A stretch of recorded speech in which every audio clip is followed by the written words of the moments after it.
Hey kids, it's time to get some SML podcast all up in that.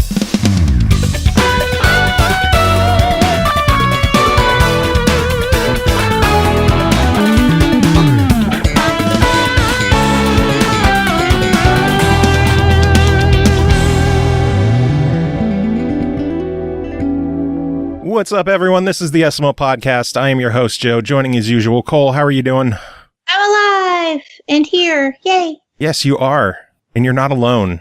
I'm not. We have company. We do have company. You want to introduce them? Yes, Joe. Is it Mirabello?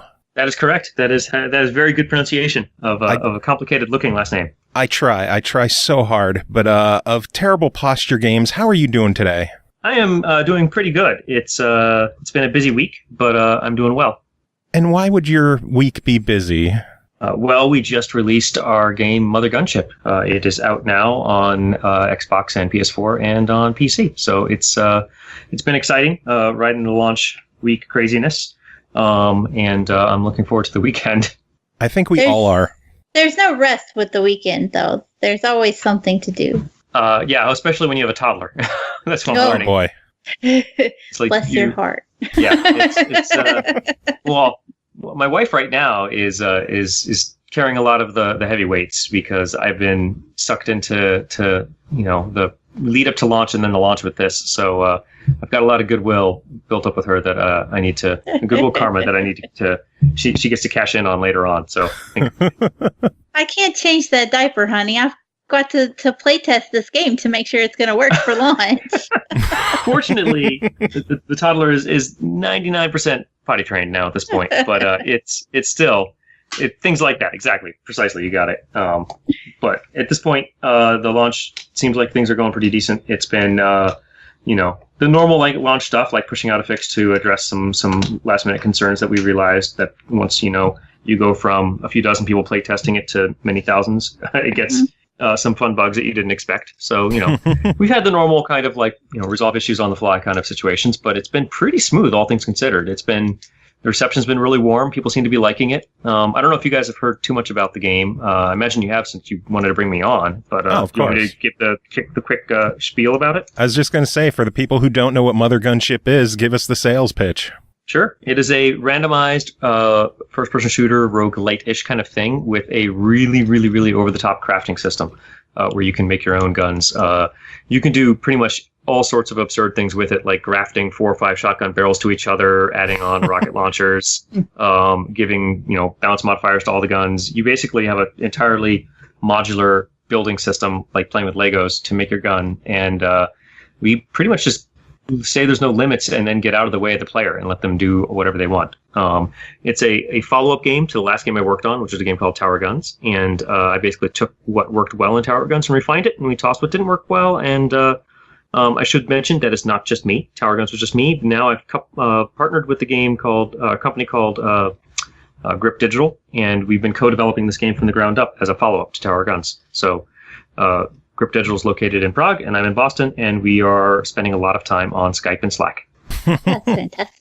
What made you decide to go for a spiritual successor to Tower of Guns as opposed to a full-on sequel? It started as a full-on sequel, actually. And in fact, as many people have been pointing out on the forums and on Twitter, the actual executable is still called Tower of Guns 2. Oh, wow. You looked into there, yeah. But that's okay. It's somewhere along the life of the project, we realized that what we had on our hands was much bigger than what Tower of Guns, the brand, was designed to be. It was something that was kind of branching out in different ways that we felt like, one, it deserved its own identity, and then two, Tower of Guns, we didn't want to make something that was unfaithful to Tower of Guns, and we wanted to explore a lot of these different things. So it made sense to kind of give it its own life and its own identity. I guess that's the way to put it, yeah. That's very good, yeah. Now, I've had very little time with the game myself. I've been, as our listeners know, I've been in the middle of a move. My console has been acting up today. I did put a little bit of time into it. What led to the whole weapon crafting system? That was something that the co-founders of Grip wanted to push from the very beginning. We kind of knew that Tower Guns had a problem in that it didn't have a lot of variety. to its guns. There was a decent number of guns, but you kind of were stuck with one gun at the beginning of the run, and you were stuck with it for potentially up to an hour of gameplay. And we knew that was a big problem, so we wanted to address it by having some more kind of customization mechanics. And they were pushing hard for something like a customization or crafting system because they felt like that was something that players wanted. And I wasn't satisfied with doing something that I had seen in any other game. And so we began exploring how we could do something that felt unique, something that felt a little bit more over the top, something that felt a little bit like something we hadn't seen in other shooters. Like other shooters, if you look at like any kind of gun customization type stuff, it's super, super realistic or super, super cosmetic. And you didn't want to go the realistic route at all. No. We knew we wanted to go a little bit silly, but we didn't know we were going to go as silly as we did. And once we started going that direction, it was like, okay, we're committed to this now. We need to kind of make sure that the story is over the top. We need to make sure that the art is over the top. We need to make sure that everything feels like it's right out of Contra or something, because the guns certainly do. There's only one real rule with crafting the guns, and that's that the barrel has to be facing forward. Correct. We tried it the other way. We really did. I was kind of surprised because I was like, man, there were a few times where I tried to twist it to see if I could have legitimately made a gun that would have pointed backward and shot behind me as well. Yeah, just to see if you could. We had it for a little while. We did, and it seems like it'd be really fun. But given the fact that you could build off screen and you could build in all sorts of other directions, you could quickly come up with one of two things that happened. One is that you start getting recoil in weird directions, which is fine if you know how to predict it. But if you're doing it on accident, then suddenly it feels like you're being pushed to the side or something. It can mess with your input. And then two, players don't see where their shots are going, and they feel like their guns have no feedback, and it hurts the impression that you are actually doing something. So they don't realize that they actually are firing because the bullets are going off somewhere to the left or behind them. And by making them face forward, even if it's way built off the screen, you see that shot come out off the side somewhere. And so you do get at least some kind of feedback. Yeah, I know our reviewer CJ was very disappointed that he couldn't have a gun facing himself to shoot himself in the face. That one's for insurance reasons. He also wanted me to pass along the message that he absolutely loves the game and he wishes he could be here, but he has, he has a job and real life responsibilities. Well, I appreciate him playing, and I appreciate the kind words about the game. Eclipse Husky in chat has a question. Two of them, actually. First, where are the Tower of Guns weapons and abilities? And second, Steam Workshop when? Well, Steam Workshop would be pretty awesome at the game. Steam Workshop is a little bit of a logistical hurdle, though, that, it's something I think would be really cool, but it's also the kind of thing that I don't think we could do until we've built up a really decent community that is very numerous, because the investment to get rolling on that is not trivial, and we'd have to convince everyone to be on board, and we'd have to prove to them that there is a good reason that like the community is there waiting it and they want it. And I've been talking about it for a year now, but arguing for it is tricky because of the logistical barriers there. Not something that's impossible, but it's like, okay, can we make the case for this, or can I make the case for this? And right now, I don't know, because we just launched, but it's gonna be more so about in like once we've cooled off after the launch and we've got our currently planned updates kind of down and out, then, or not down and out, but up and out, then what does the climate look like on Steam, and does it make sense to start working on something like that? So that's kind of like where we are with that. But it's not a no. But unfortunately, it's not going to be a guaranteed yes either. It's kind of the thing that we don't have planned right now. But maybe if things take off and we sell 1 million copies, then we could. So everybody who's listening in the chat, all however many there are of you, go out there and buy like 1,000 copies, and we'll be good.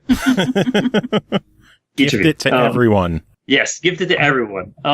As for the other question about the Tower of Guns weapons, there are some things that are kind of similar in there. Like there's the saw blade, the pizza launcher is kind of there, but like in general, Mother Gunship has a different kind of climate for gun parts, and it's more about the kinds of barrels that you'd see and the kind of projectiles. But there are abilities that are similar to some of the ones in Tower of Guns, like especially when it comes to the gun mods and how we incorporate those abilities in Mother Gunship. There are some things that probably will never make it into Mother Gunship from Tower Guns. And a good example would be something like there was a special gun you could get in Tower of Guns called the Party Bringer, and it was a bullet that then spawned more bullets that then spawned more bullets. And it created a really weird firework display. And it was awesome on PC. And it was terrible on consoles. They had to actually disable the gun because it was too performance heavy. So I went a little bit abusive with tower guns, and that kind of behavior is something we have to be a little bit more careful with. I want to be a little bit more careful with MOTHERGUNSHIP. For tower guns, it was just me. I had no ambitions of the game ever being released anywhere other than PC. And so I was kind of like, I don't really care. Performance here is fine. And I was just kind of seeing whether or not people would like what I was making at all. I didn't have any ambitions of it growing into something. Certainly not growing into something like a career, which is what it has turned into. So now with MGS, with MOTHERGUNSHIP, I have to be a little bit more cognizant of the fact that there's going to be people with a lot of different kinds of PCs, people with a lot of different kinds of consoles, and I need to kind of be aware that being so mean to the performance is not a nice thing. Makes sense. What about the abilities thing? And also, I need to apologize. My neighbors apparently decided now's the perfect time to cut the lawn. So if you hear a lawnmower in the background, I'm sorry. My neighbors are dicks. Oh, I think I may have one actually in the background for me too, but it's a couple yards away, so I don't know if it's getting picked up. No, I don't hear anything on your end, but it might pick up on my end. That's the way that... Oh, now my phone's buzzing. On the bright side, your dick neighbors won't be your dick neighbors for long, and you'll have new neighbors to be dicks soon. Very, very true. They're already dicks. They park in front of our house all the time. It's like we're trying to unload stuff and put it in the house, and we have to park 3 doors down just to carry things into our place. It's like, hey, people live here now. Put cones, maybe? Is this off-street parking? What's it like to have neighbors? Listen, farm goer. I'm guessing you don't have neighbors. No. I live in a town of 40 people. Oh, really? Like, I can't think. Like, sometimes that's accurate. Is it really 40 people? Yeah, it's 42. Well, that's amazing. So you know all 42 people in your neighborhood or in your town? I mean, I'm antisocial and kind of a hermit. So, no. Do you mind me asking where you are? Because you have a slight, like, Minnesota accent. That I've never heard it called Minnesota before. I'm in Kentucky. In Kentucky? It's it's a slight... Yeah. It sounds like a friend of mine from Minnesota, so it's just a stretching of the O's a little bit. We've mentioned it on the show in the past, but I had classes when I was in school where they tried to teach us to kill our accents. Really? Yeah. So we like put carrot tips on our teeth and said tongue twisters to teach us to like enunciate better. That sounds like conditioning out your culture to me. Yeah. Well, when I do the show, I try to like cap it. Joe's heard me on games, and I'm a whole different beast. Oh yeah. I'm waiting for one episode for the full Southern to just come out. Yeah, I totally didn't get Southern at all. I totally got Minnesota. Like, because it's like I hear like Minnesotan, like that, like the long O that happens in there with some of the words that you say, and it reminds me of a friend of mine, and he's from Minnesota, so I was like, I wonder. Wait until I have to say something with a long ah, and then it will be noticeable. Oh yeah, okay. Like, are there sniper rifles in the game? I was trying to avoid it, Joe. Thanks. I'm not. You're bringing it up. We got to make you do it. We do have to know, are there snappers? Whoa. Anyway, maybe we should get back on topic, I guess. I mean, if you want. So, abilities, is that something that might come back to the game? Was that one of the questions from the chat? Yep. So we've actually got some ideas in our pipeline about abilities. They're not a priority right now, but they are kind of on our radar. It wouldn't be like the items that you get in Tower of Guns that are like single-use items, but we potentially would do other things that kind of introduce new varieties to the combat. So mum's the word on that. We've got ideas. We're figuring out on what we want to do.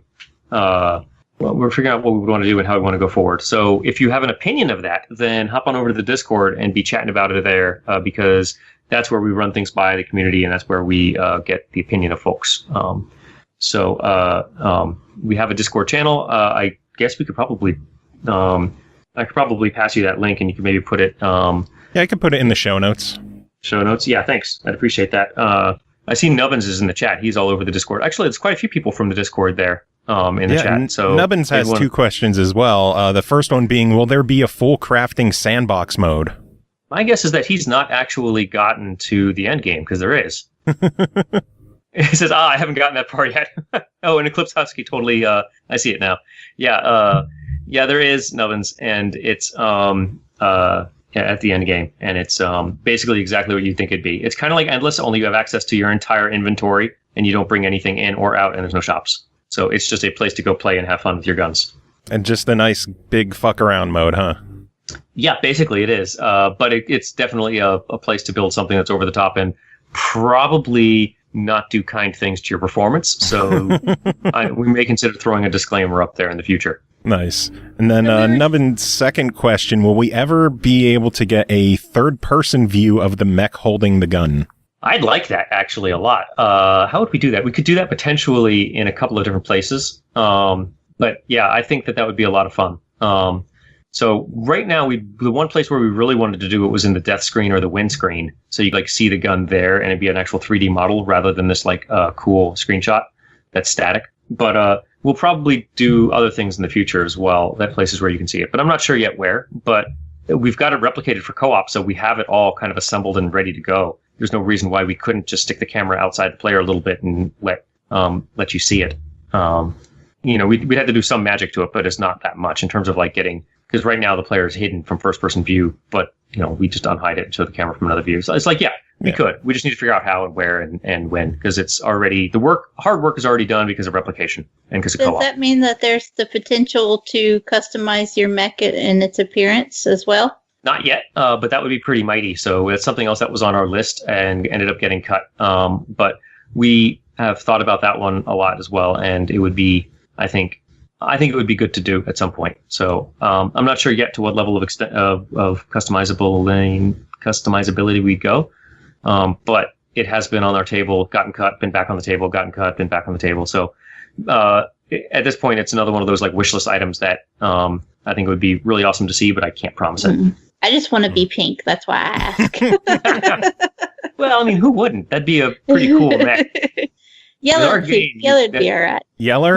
I'm so glad that one came up. Since it's my favorite color, we might as well just go ahead and throw it out there. A lot of the guns right now are yellow by default. Yeah, they are. And like if your mech is blue by default, but that's a mistake. It should probably be yellow too. Yeah. So I'd like be down blue. with that. I'd support that.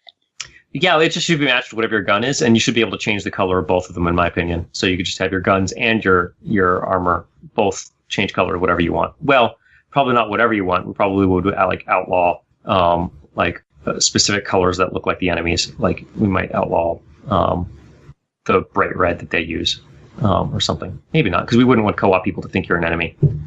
That would be funny. That leads to another question from Husky, who asked, with the coming co-op, are shops going to get bigger than 6 parts? Or are you fighting for gear? You are fighting for gear in the shops. So the solution there is to not limit the number of parts, but to actually have more shops. So I think that's we've played around in the past with the idea of increasing the spawn rate of shops. It does end up becoming a little bit trickier because you do end up like fighting or competing or rushing the shops. But at the same time, you also it makes it way harder if one person hogs all the parts. So it kind of softly encourages you to play together, because if you do hog the shop, then your buddy will be left with their fists, and that makes it way tricky. Plus, it's a dick move. Yeah. What's the point of playing if you can't be the dick? That's a good point. Yeah, and there certainly will be people who are complete jerks to each other, and that's right now in our beta. We've got a beta branch with co-op, actually an alpha branch, I should call it, with co-op ready to go, and we're going to be unlocking that for people in the coming days, so that people can play it. But right now, that in that branch, you can only play with friends, so you wouldn't at least be getting dicked over by a stranger yet. Yet. Right. So, just for the record, the co-op is only going to be 2 people, or will it allow more? Just 2? Yep, just 2 people. 2 people for now. We thought about having more, but it's already pretty stressful, and it's already pretty gets pretty chaotic and pretty hefty with just 2. So 2 feels like a good duo, a good amount, and it kind of evokes the feeling of like old games like Contra, where you would kind of play together with a buddy and you fight through all these over the top absurd things. So we feel pretty confident that that it's that 2 is manageable on our end. I can't say whether or not 3 or 4 or 5 or 3 or 4 players would actually even be fun. It may just end up being too much. Oh yeah, lawnmower right outside the window now. Hi neighbor. I'm not busy doing anything in here or anything. I have a question for myself. Yeah. Where's inverted controls? They're coming though. So they were actually in the demo, and due to some oversight, they got actually pulled out of the build, which is really dumb because it was in there and it should have made it into the options. It is in the next patch. Don't worry. It's actually being presented to, at least last I heard, it had been sent off to Microsoft and it has to go through just their quick, checks before putting it live process, and then it will be there. I'm very happy to hear that. I fired up the game and I started to move around. I'm like, oh my God, I need inverted controls. And I went in the options and it was just sensitivity. And I'm just, no. Yeah, the heartbreak rather, is that it was there. And, well, okay, here's what it was. In the demo, if you were to download the demo right now, if I remember correctly, it's at a higher level. It's like in the menu above, and it's just like right there, ready to go, because it's a pretty important option. And so we're like, okay, we can pull this off because we got the main options menu now. And then we pulled it off of that menu, but we didn't put it in the sub menu or something. I can't remember. I can't remember exactly what it was, but we started doing more work to the options menu, and for some reason, it never ended up getting put in. This is, by the way, just on consoles. On PC, it's already there and has been there from the beginning because PC has different options for things.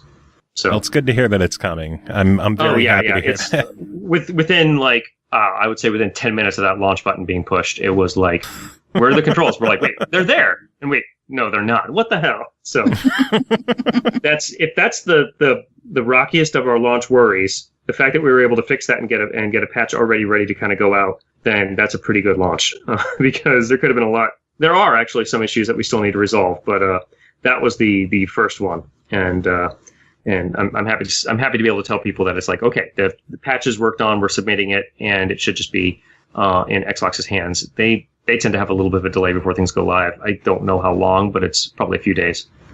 Well, hopefully within the week we'll see something. Yeah, I originally was hoping by the end of the week, but it may.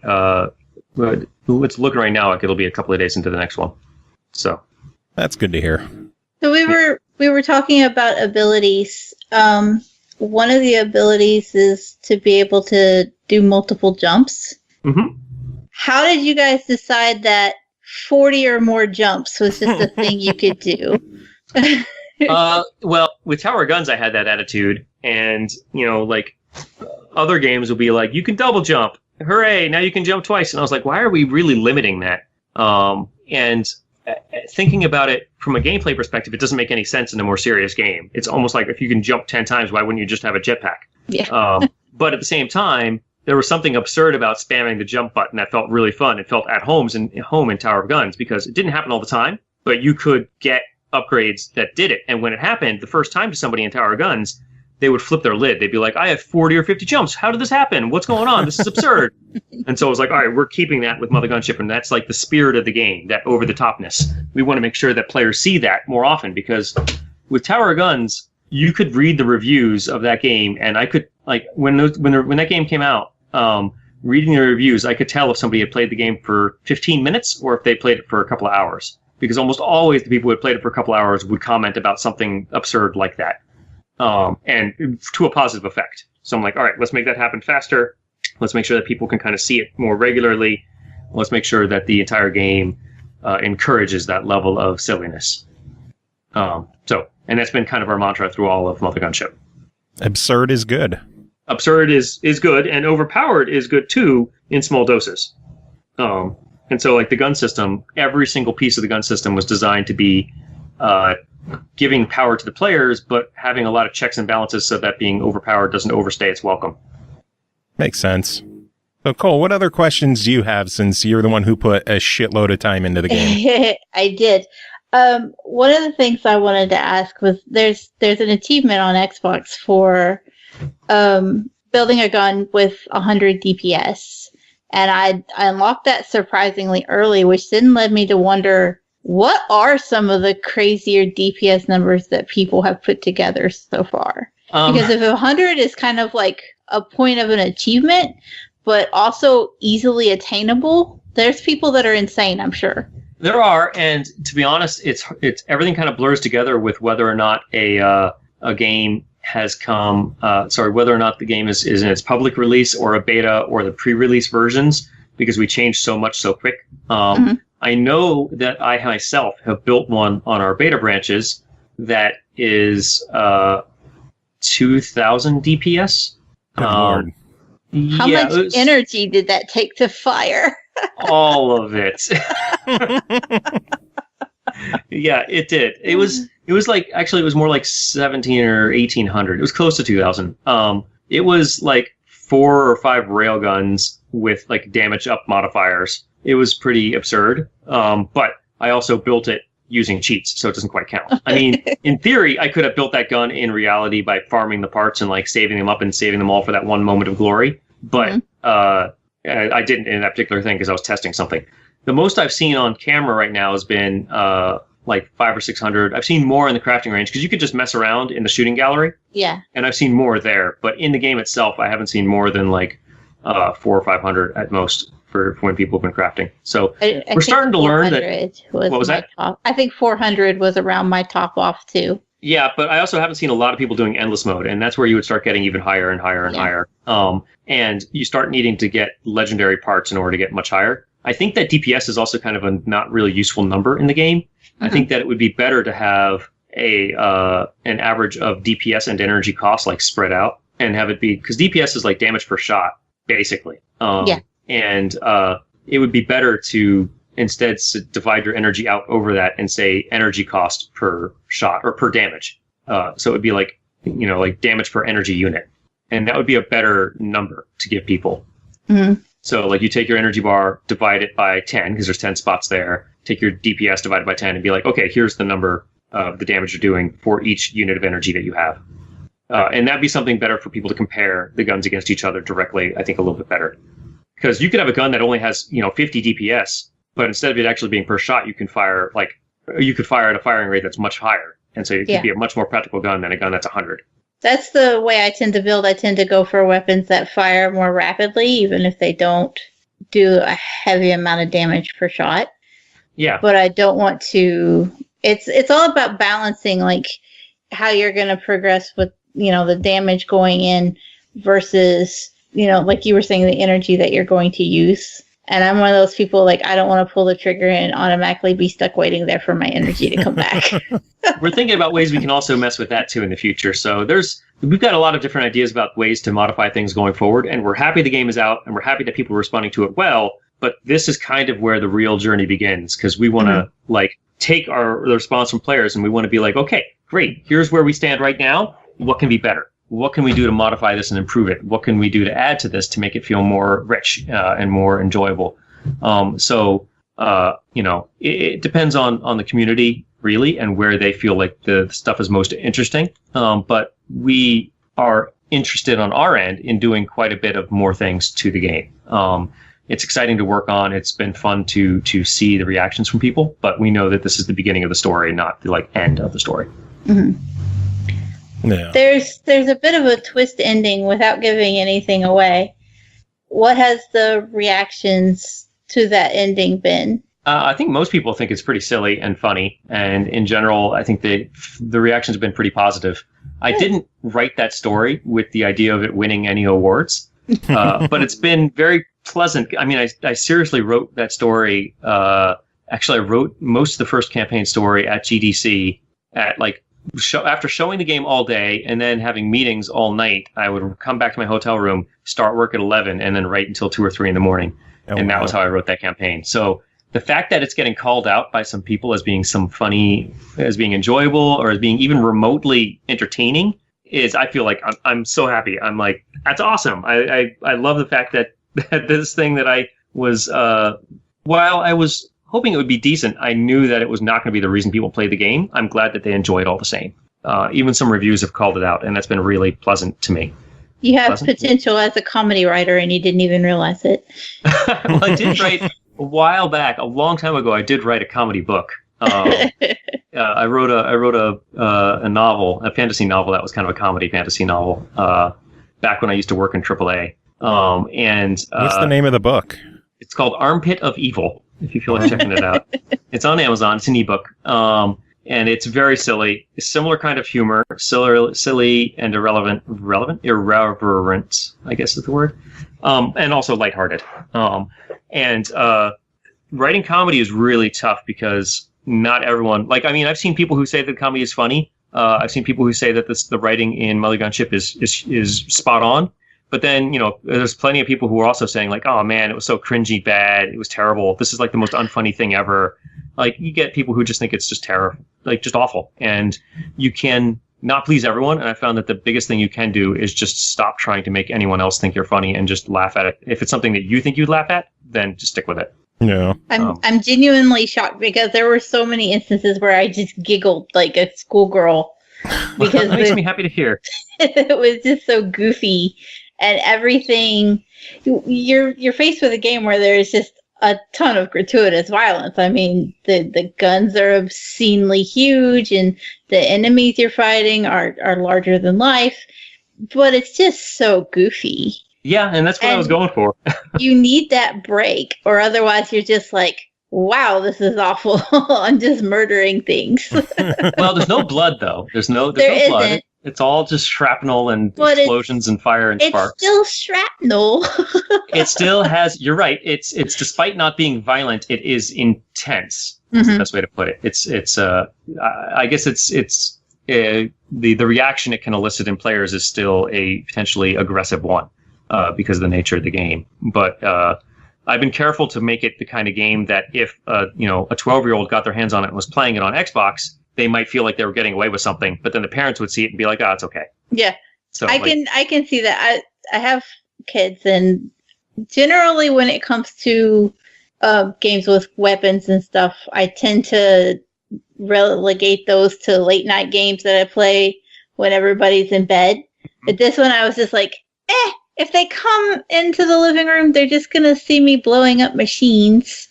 And that's not so bad.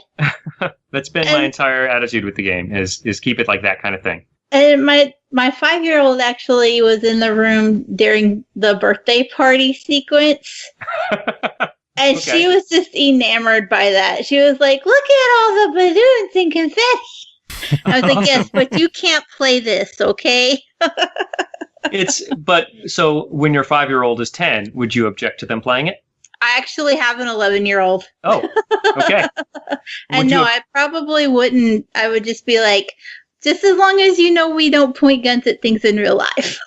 Right. Well, hopefully they're also not trying to combine 4 or 5 guns into one thing in real life, too. We are rednecks. We use duct tape. We can't afford them fancy screws and connectors around these parts. I don't like the idea of glorifying gun violence at all. And I like to think that this game sidesteps it a bit by being how fantastically over the top it is. But I do feel strongly and I played, I played and loved Doom, and I like first person shooters in general. I've got a long history with first person shooters, and I maybe someday will make a game that is more adult than what MOTHERGUNSHIP or Tower Guns are. But at the same time, with this level of over the topness, I realized that it was not going to be the kind of thing that I wanted to, the people who play more serious games are not they're looking for a more serious experience. This level of over the topness needed to be coupled with something that was not restricted by violence or by blood or gore or zombies, or it didn't fit the narrative of crafting crazy guns.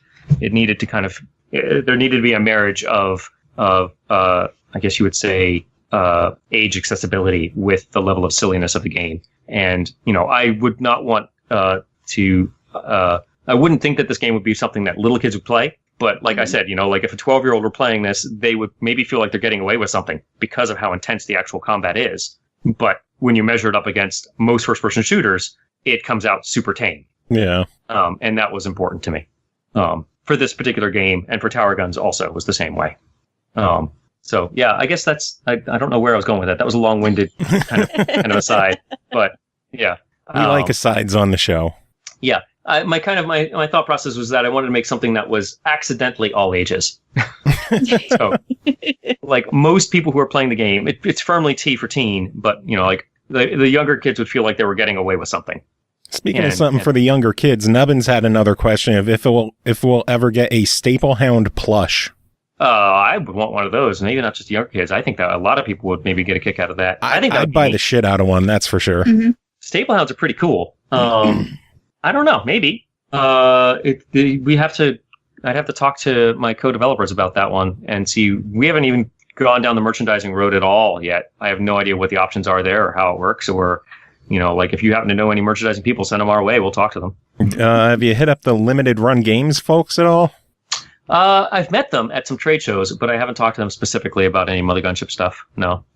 They do good stuff, though. I smell a collector's edition coming. Well, the tricky part there is that we already have a retail partner, and Limited Run does a lot of retail exclusive stuff, and a retail or physical, I should say. And I wouldn't want to step on the toes of our retail partner. We work with Sold Out on retail versions of the game, which should be out in August. Nice. So those will be coming at the end of August, along with the co-op update that's coming out. Well, time to hit up Sold Out and be like, hey, how late into the game could we start a collector's edition? Yeah, like, are we ready to do that yet? I think that it would be, honestly, I think that a Staple Hound plushie would be pretty awesome. There's a couple of mobs in the game that I think could make good plushies. I think that Mr. Wall could make a good plushie as well. He's like this gigantic blue happy face. Not even happy face, just two eyes and like a blue shield that comes and chases you around. There needs to be like a plushie of the big giant bullets that come flying at your face. Our version of the bullet bill. Yep. Those things don't have any eyes, though. Maybe we should have given them eyes. I never thought about that. Oh, that's what could be in the next patch. Yep.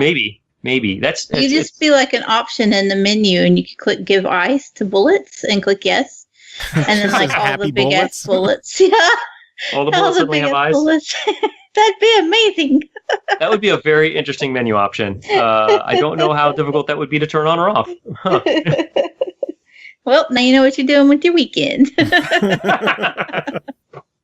So, without giving away a spoiler for the story, I also want to ask, does the pizza have pineapple on it? I can't remember how it was in the story. I thought it did in the story. I thought that it did in the story. The bigger question is, do the characters like the pizza with pineapple on it? That's also important to know. Yeah. And I think that they would. We're gonna start a war. Man, that's just wrong. I don't know. So I saw the location of where you were when you called me up to call. Is that accurate? Are you where are you based out of, Joe? I am presently in Sawyersville, Pennsylvania. Is that near the pizza capital of the world? Which one's the pizza capital of the world? Apparently Scranton. Really? Scranton's the pizza capital of the world? Yeah, I'm about a half hour from Scranton. Yeah, I've got a friend of mine from Scranton, and he's always telling me, he's like, it's on the sign when you enter the town. I'm like, it's not the pizza capital of the world, dude. He's like, it's on the sign. I'm like, it doesn't matter what you put on the sign. I don't even pay attention to the sign up there. Everyone knows Scranton for The Office now, so. Yeah. I think it was either Scranton or maybe Wilkes-Barre or whatever. I don't know the difference, but one of them is very proud of it's square pizza, too. It's like pizza that's like in the Neapolitan style, Naples style. Yeah. The like flat sheets. The place I'm moving to, a town called Berwick, they have a bakery called Delos, and they make carnival-style pizza that's square, and they use American cheese, and it is fucking amazing. And I am so happy I'm moving back to Berwick so I could get that pizza more often. That sounds really weird. It doesn't sound like pizza to me. It just sounds like a grilled cheese without a top. Well, it has sauce on it as well. It sounds like a grilled cheese without a top and with sauce on it.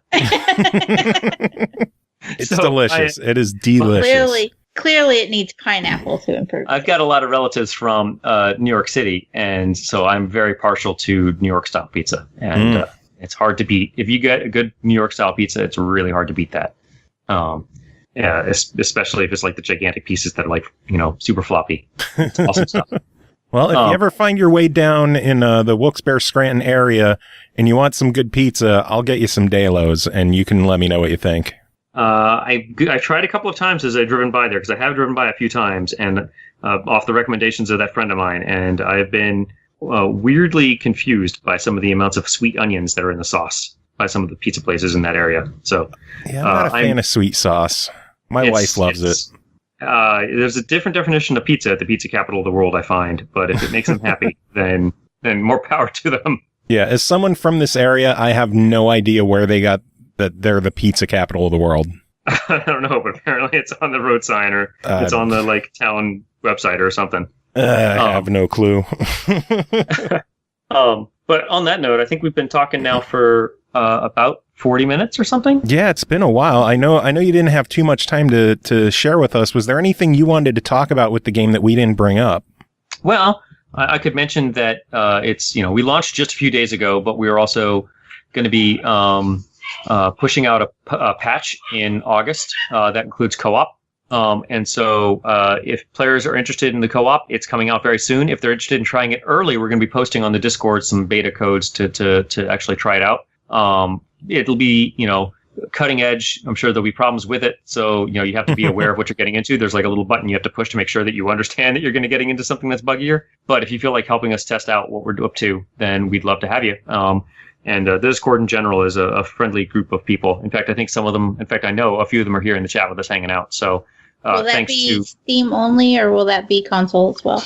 That will be Steam only. Okay. Thank you for asking. The beta branch access, but the co-op update will be on all platforms. So everybody will get the co-op update at the same time. Will there be an NDA? I just saw a chat question come up on the Twitch stream. Go for it. And there probably will not be an NDA for the co-op beta. But there will be all over your screen things that say this is the co-op alpha. So if you're streaming, then it's not obvious. Yeah. But yeah, that's coming out in August, and the game is available now. So please forward your folks to it. It's on Xbox, it's on PlayStation, and it's on PC. And how much is it?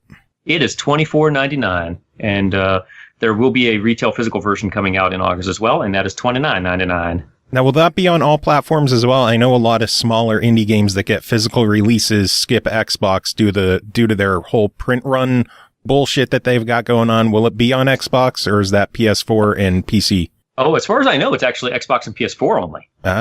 I did not think that it's PC. I haven't actually checked the marketing stuff for it, though, but I'm pretty sure it's Xbox and PS4. Well, it's good to hear it's coming. I didn't realize there was a minimum run for Xbox, but yeah, that's why sites like Limited Run Games, they don't have anything for Xbox, because there's whatever the minimum requirement is, it's just not feasible for the games that they put out. Well, I don't think that's ever been something that Sold Out has ever expressed to us as being a concern. So maybe we're above that, or potentially maybe they have a different situation because they're a publisher that does lots and lots of titles. So I'm not sure. Maybe. But one way or the other, it's been talked about that it'd be Xbox and PS4. So yes, to answer that question. Very good to hear. So where can people keep up to date with you and what you're doing? Well, you can follow me on Twitter at @BlankSlateJoe, or you can follow, and this is probably the better one to follow, at MotherGunship on Twitter. We have a mailing list you can sign up to on MotherGunship.com. You can join our Discord, which is where our community is super active. So join the Discord, and those will be the biggest places, Twitter and Discord, to kind of follow what we're doing and keep track. We also do have a pretty active Facebook group, but Discord is where we're doing the daily back and forth with the people who have played the game and our community of awesome players. Awesome. Well, Joe, it has been fantastic having you on. I didn't even get to thank you for whatever work you've done on Kingdoms of Amalur. I absolutely love that game. Oh, so, awesome. Thanks. As soon as I saw that you worked on that, I had to thank you for it, because that's one of my all-time favorites. Well, that's awesome to hear. I'll pass that along to the people who worked on it, but I had a very small impact on that. I was on the MMO, and I did a little bit of consulting on some stuff in the project, and I did some work on the zones that were shared between the two. I did some concept art. But otherwise, I was enough to thank you. I was on the MMO for the most part, and very, very, very. I would say if you count a normal artist's contributions at like a value of like 100%, I was like 1/10 of 1% compared to what the normal artists would have been doing on that project. So it's minimal, but those guys did a great game, so I am proud of them. Awesome. Well, again, thank you so much for coming on and chatting with us. Everyone else, stick around. We're going to take a quick break. We will be back with more show. Joe, do you have any final words to wrap this up? No, thank you for having me. I appreciate it.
Welcome back, everyone. Thanks for sticking around and hanging out. Thanks again to Joe for coming on and chatting with us. That was a really fun chat. Yes, it was. And it's a really, really cool game. Like I said, I've only put a little bit of time into it because of my system acting up, but holy shit, is it a blast. That's basically like your weekend homework, is to play more MOTHERGUNSHIP, because it is a lot of fun. Oh no, my weekend homework is moving. Oh, right. Well, is MOTHERGUNSHIP on the Switch? No. Shit. Well, hopefully Sunday I'll be moved in enough to be able to relax and play some games for enjoyment for once. What's this playing games for enjoyment? I don't understand this. It's this fucked up thing where you pick a game that you're not reviewing and you sit down and then you play it. I have forgotten what that is. Oh, we just played The Division this week. Don't give me that shit. That is true. We did play The Division. You're not wrong. So how excited were you to play The Division again? I love The Division. I hadn't played the 1.82 update. So I actually, besides when I played with you, I also played that with some other friends. It was actually really neat to go back and see the stuff that they added, because it was just so much more content. And one of my biggest reasons for not having played The Division more recently was like, I fucking did it all. I did everything. I completed it to the point that my eyes were seeing things in the orange tones. Like my whole real world was affected by the Isaac line. That's how much I played The Division. The what? And the Isaac line, the little line that guides you where you've made a waypoint, and Isaac says, I didn't know take this. That's what it was called. That's just what we call it. I don't know if it's the proper term. It's just what my group of friends called it, was the Isaac line. And yeah, I played, Latino said in chat, I played it with Justin Roby and Jez Corden on the morning mixer. Oh, nice. And I kept them alive. You kept me alive, too. I did. My little box is fierce.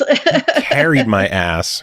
And I don't even have like the highest tier stuff, because I didn't go back for all the classified gear when that came out. Mm-hmm. And so I don't even have like all the classified gear and stuff. I just have the basic shit that I've been running the entire course of the game. But I have it so min-maxed and like spec'd in so well that it doesn't even matter. It's just insanely good at keeping people alive. That's all I do. Is I typically play with friends who run DPS builds. So I run support, and just everything I've got is totaled around keeping everybody alive. Nice. But I do well. Good stuff. And at least you can return to that game, which is going to segue to news. Haha. There is a game that you're not going to be able to return to pretty soon. Uh-oh. The Culling II that launched last week is being removed from sale. Have you heard about this? I did. This is so fucking ridiculous. I should have watched the video. I didn't watch their video explaining the justification, but I'll let you go ahead and fill that in before I start with my opinions. They released a video statement saying that the game is being pulled from all storefronts, customers will receive refunds, and they're resuming development on the original Culling game and will be rebooting it back to the original game before any of the huge major changes that people hated were made. So it is nice to see a developer man up to their fuck-ups and try to make things right. So let's see how it goes. I'm sad that it took the money grab that was the Culling II. I'm worried for the studio that this is going to be one of those things where they just fuck up so bad they can't ever straighten back out from it. Like they kind of just took a pile of shit and rubbed it on their name, and that's that. Yeah. You can polish a turd, but it's still a turd. Well, the original Culling was incredibly popular, and then they made a bunch of changes to it that changed how the game worked and pissed everybody off. I've never played the original The Culling, so I don't really follow what the changes made were, but the general consensus is the one update they pushed out just ruined the game, and then they kept piling on top of that update instead of reverting to what people liked about the game. And it seems they're jumping all the way back to the version that people enjoyed. And on top of that, they're going to be making it free to play. So hopefully they can get some customers and people back into the game. I'd be willing to try it out as free to play. I mean, when it's free, just fuck it, why not? So which is our favorite rating. It is. I wanted to play the Culling anyway, and then like the whole shebang happened where they were like, "Oh, well, we're not making the Culling anymore. Bye." And so I was like, "Oh, okay, well, fuck you guys too," and I never did. So now it's like, for free, I'll go back and see what they're doing, but I have a pretty jaded opinion at this point in time, and I'm not really holding my breath to like what I'm gonna see. So we'll have to. They got some serious like mop up to do to make the game.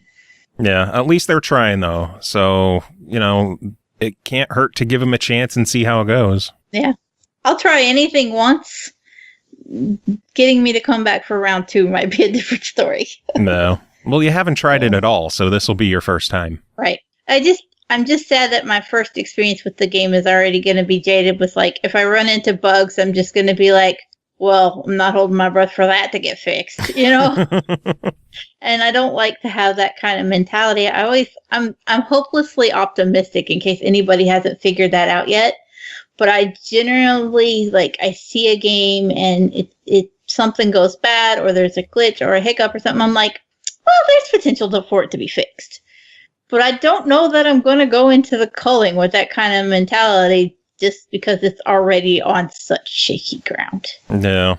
If you've abandoned it once, what's the reason for me to believe you're going to stick it out now? And because they don't want their studio to shut down. I don't know. They have a lot of hope. They really have some polishing to do. I think this is their last chance. If they fuck up with this, they're buried. They might already be buried, but I give them all the credit in the world for manning up to their mistake and acknowledging it and expressing the desire to fix their wrongdoings. I hope if they don't go under that they at least hire like some kind of marketing advisor or something who tells them not to do this shit again. Yeah. Hey guys, stop fucking up. Yeah, don't release a second game after you abandon the first and then have to turn around and shut down the second one to go back to the first. It's bad practice. And I hope that other studios learn from this mistake from the wayside. I wonder if they're going to kill all the servers for the Culling II, or if they're going to leave it up for the people who did pick up the game. That is one thing I was about to ask you. What the fuck are they going to do about that? Like, are they just going to kill it and revert everything? Well, they're refunding everyone. But I mean, it's digital. The file's still going to be on people's hard drives and shit. Yeah. So they can't stop you from launching something you bought unless they pull the licenses, but that seems a little excessive. Well, I mean, you could still fire up that Marvel Heroes Omega or whatever the hell it was. You just can't play it. You could start it and stare at the title screen, but, there's no servers for it, so you can't play it. I'm wondering if they're going to do the same with the Culling. Did the Culling II even have a single-player element to it, or was it just all online? I have no idea, but I would assume it's words, please. It's a battle royale game, yeah. Yeah. So I don't imagine there's anything in the way of a single player campaign for that. I didn't know if they might have bot matches or something that people could still play offline. I don't know. I didn't buy the game, so I don't know. Could not have paid me to buy that game. Well, you could pay me to buy it. If someone pays me $20 and they're like, here, buy this game for $20, I'll give you $20. Okay, fuck it. It's a figure of speech, but I suppose maybe you could have paid me. I'm poor, I do things, I don't know. I give you $20. Catch me when I'm hungry, and I don't know, things might happen. Come on, man, I suck your dick. I wouldn't go that far. Speaking of dicks, Dante's Inferno is backward compatible now. Yay, penises. How's that for a segue? I'm surprised that speaking of dicks hasn't been the segue more than that. Yeah, that's a really underused like segue. It should just be a natural, like whenever you don't have a segue, you should just be like, speaking of dicks, and then go from there. Because it's perfect. Yeah, I've solved all of our segue problems. Yeah. Speaking of dicks. Oh, man. But yeah, Dante's Inferno is now a backward compatible game, and it is also part of EA Access. So all of that stuff that we talked about, a week ago, 2 weeks ago, has now happened.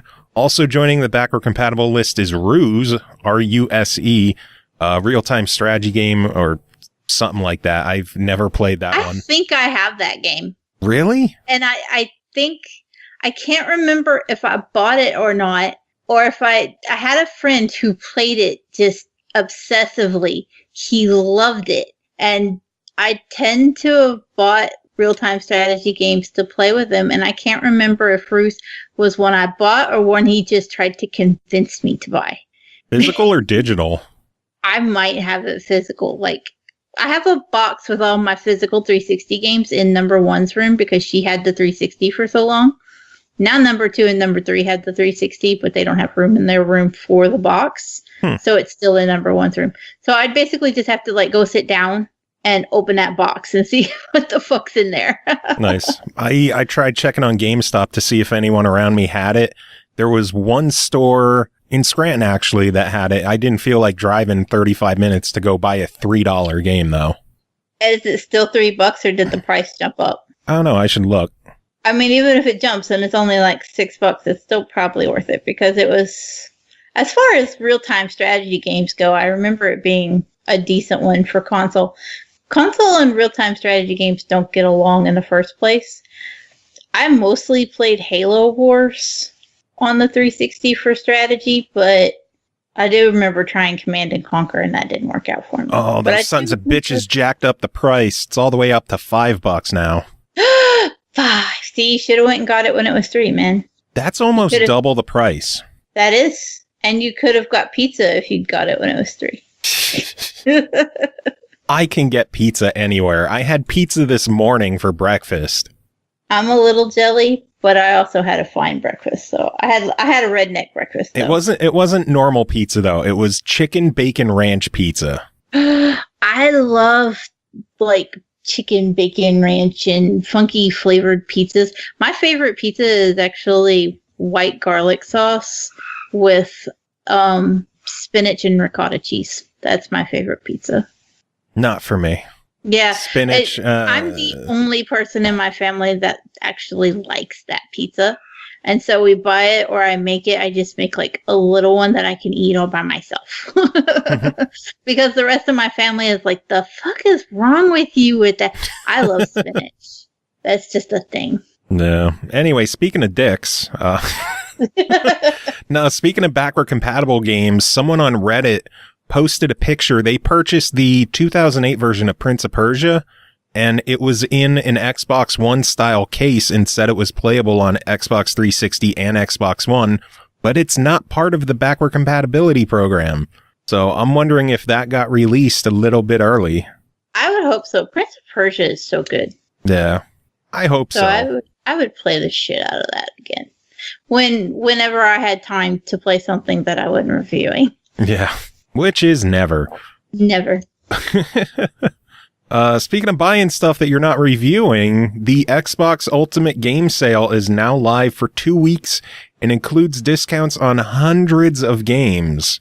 Have you bought anything? I did. I actually bought a game that I will not have time to play.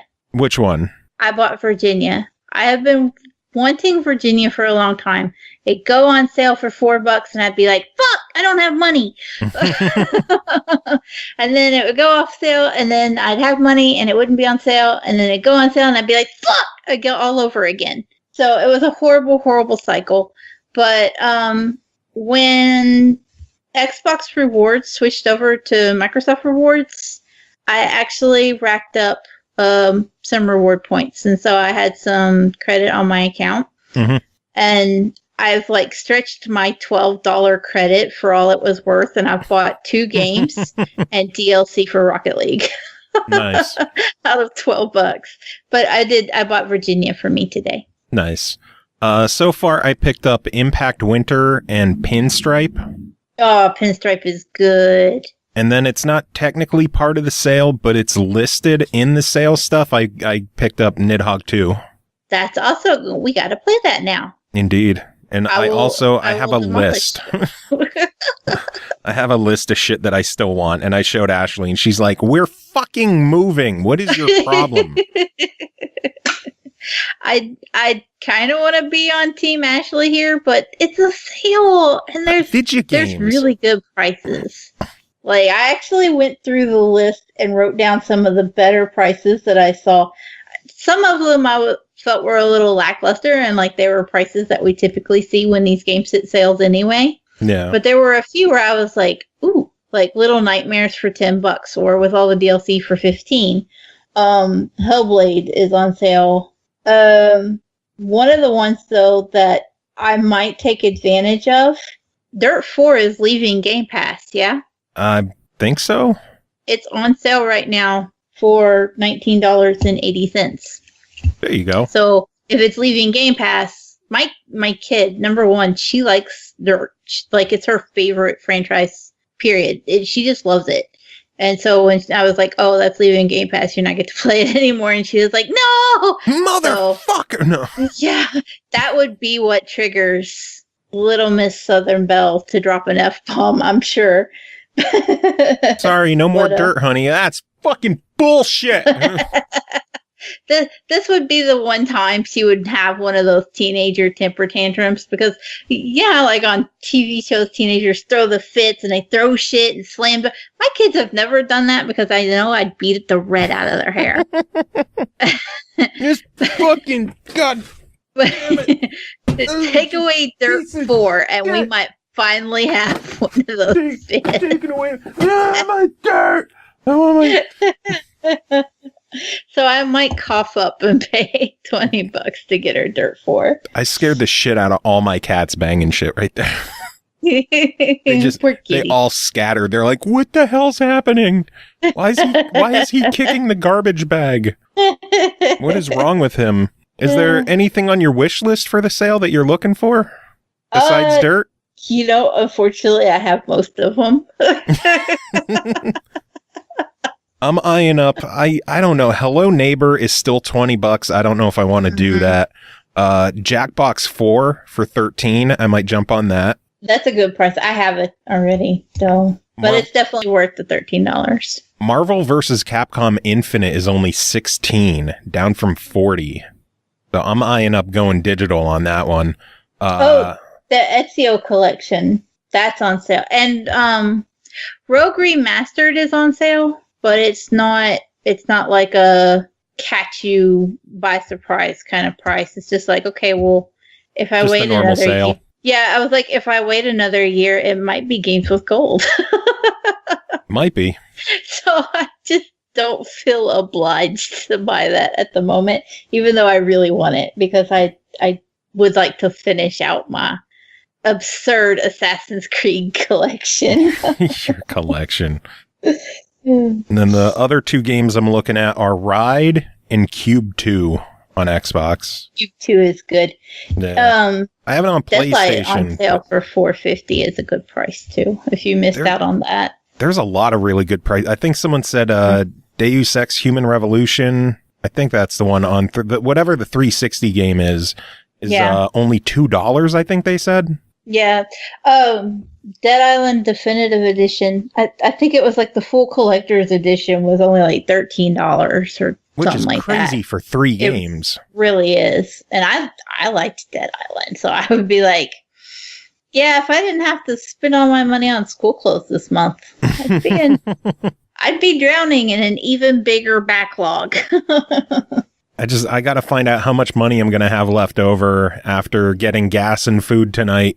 Whatever I have left, I'm allowed to spend on the sale, but I want to earmark $40 of it so I could get the Mega Man X collection next week, because I'm pretty sure we're not going to get that for review. Oh, so that's like when Ashley's like, "Oh, what are we going to eat on, while you're moving tonight?" And you're going to be like, we all get one 89-cent cheese roll-up from Taco Bell, and that's it. Oh, no. If we're doing Taco Bell, I'm getting me some goddamn nacho fries because they're back. Nacho fries are back. Yeah. Oh, I need nacho fries. And if I'm going to cheap out on food, we're going to Sheetz to get two hot dogs for $1. I don't know what this place is. We don't have that around here. Do you have Wawa?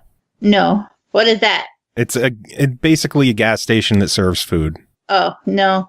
We have like little mom and pop places. Yeah. Which is, to be fair, we get our pizza from the little mom and pop store here, and it's fucking amazing. It's good pizza. It's not spinach and ricotta good, but it's good for greasy gas station pizza. Spinach. Ugh. It's fucked up.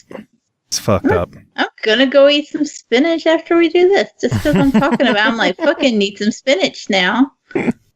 Well, if we want to get through this, we should probably jump on to reviews, huh? Yes. Yeah, excited for reviews? Speaking of dicks. Speaking of dicks, I don't want to start off a review with that line. They might not appreciate it. Speaking of dicks, first game to talk about.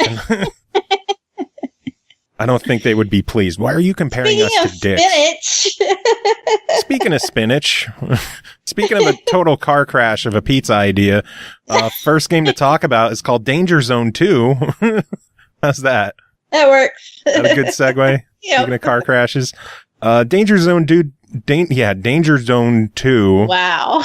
Words. I've been doing this for over an hour now. Give me a break.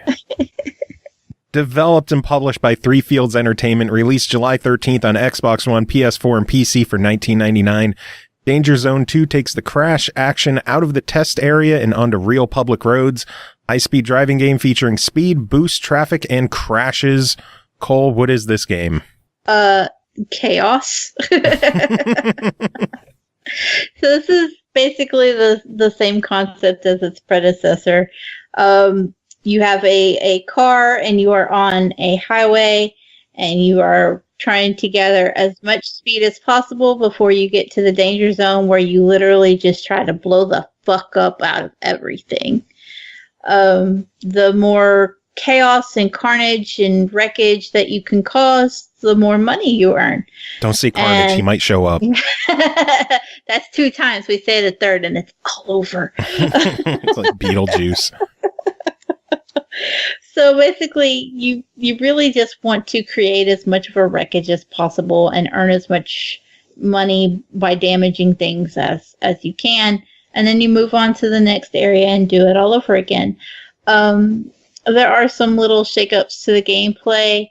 You have challenges before each area. Before you get to the danger zone, you have what's called the run-up. Zone. And each run-up has its own challenge, which is different for each level. So it may be something like wreck 18 cars before you get to the actual danger zone. Or if you're in a semi-truck, you may be trying to knock off passenger vans off of the highway. Or you may have an F1 car and be trying to get enough of boost that you chain it together and continuously boost till the meter is empty 3 times. So it's just different ways to kind of rack up a little extra money and challenge yourself before you actually get to the actual destructive element. There is a hiccup, unfortunately. And what is the hiccup? Sometimes the physics with crashing doesn't actually work like it's supposed to. Ideally, you have to get to the danger zone and start a crash by hitting another vehicle, and then you explode your car. If you're lucky enough, you can pick up extra explosions or extra money or whatever, but you just want to chain your events so that you're making a big wreckage. But there were times where I would fly into an intersection at full speed, hit a car, and my vehicle would 180 and just keep flying away and never start the sequence of destruction. And then I would kind of hit an invisible wall at the end of the road, and it would be crashed and make me start all over. I broke it. I don't know how. I'm not going to lie, that's hilarious. It was funny. I recorded it. I did. I was like, wow, I broke this shit. The whole game is breaking shit, and I broke the shit that breaks the shit. So, proud of you. In typical Cole fashion, I broke the game.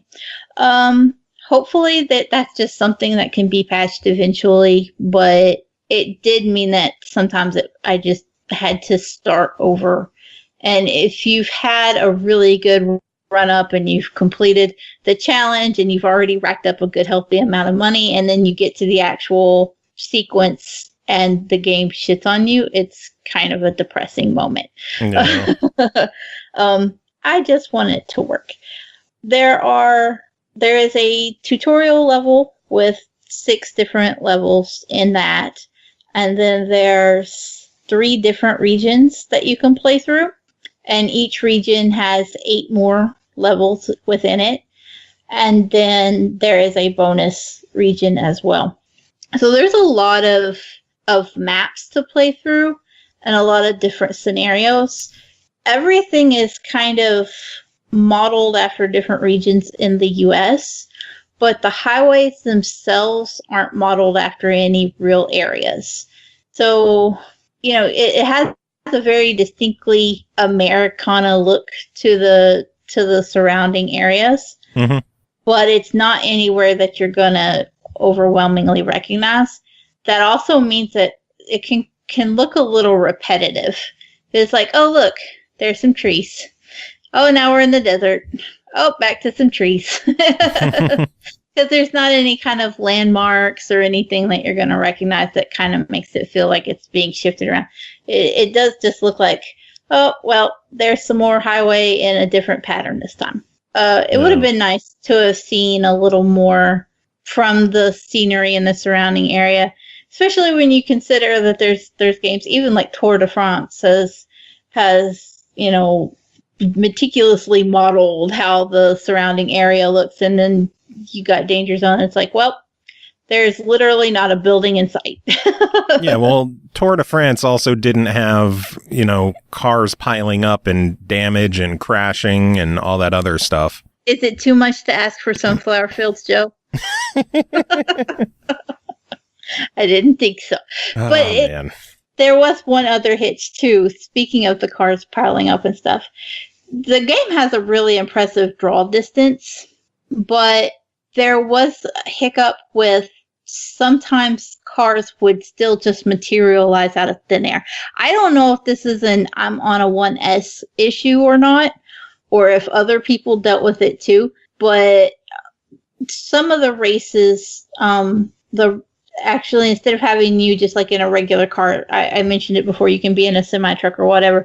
Some of them have you in an actual F1 Formula Racer, which is really fucking cool.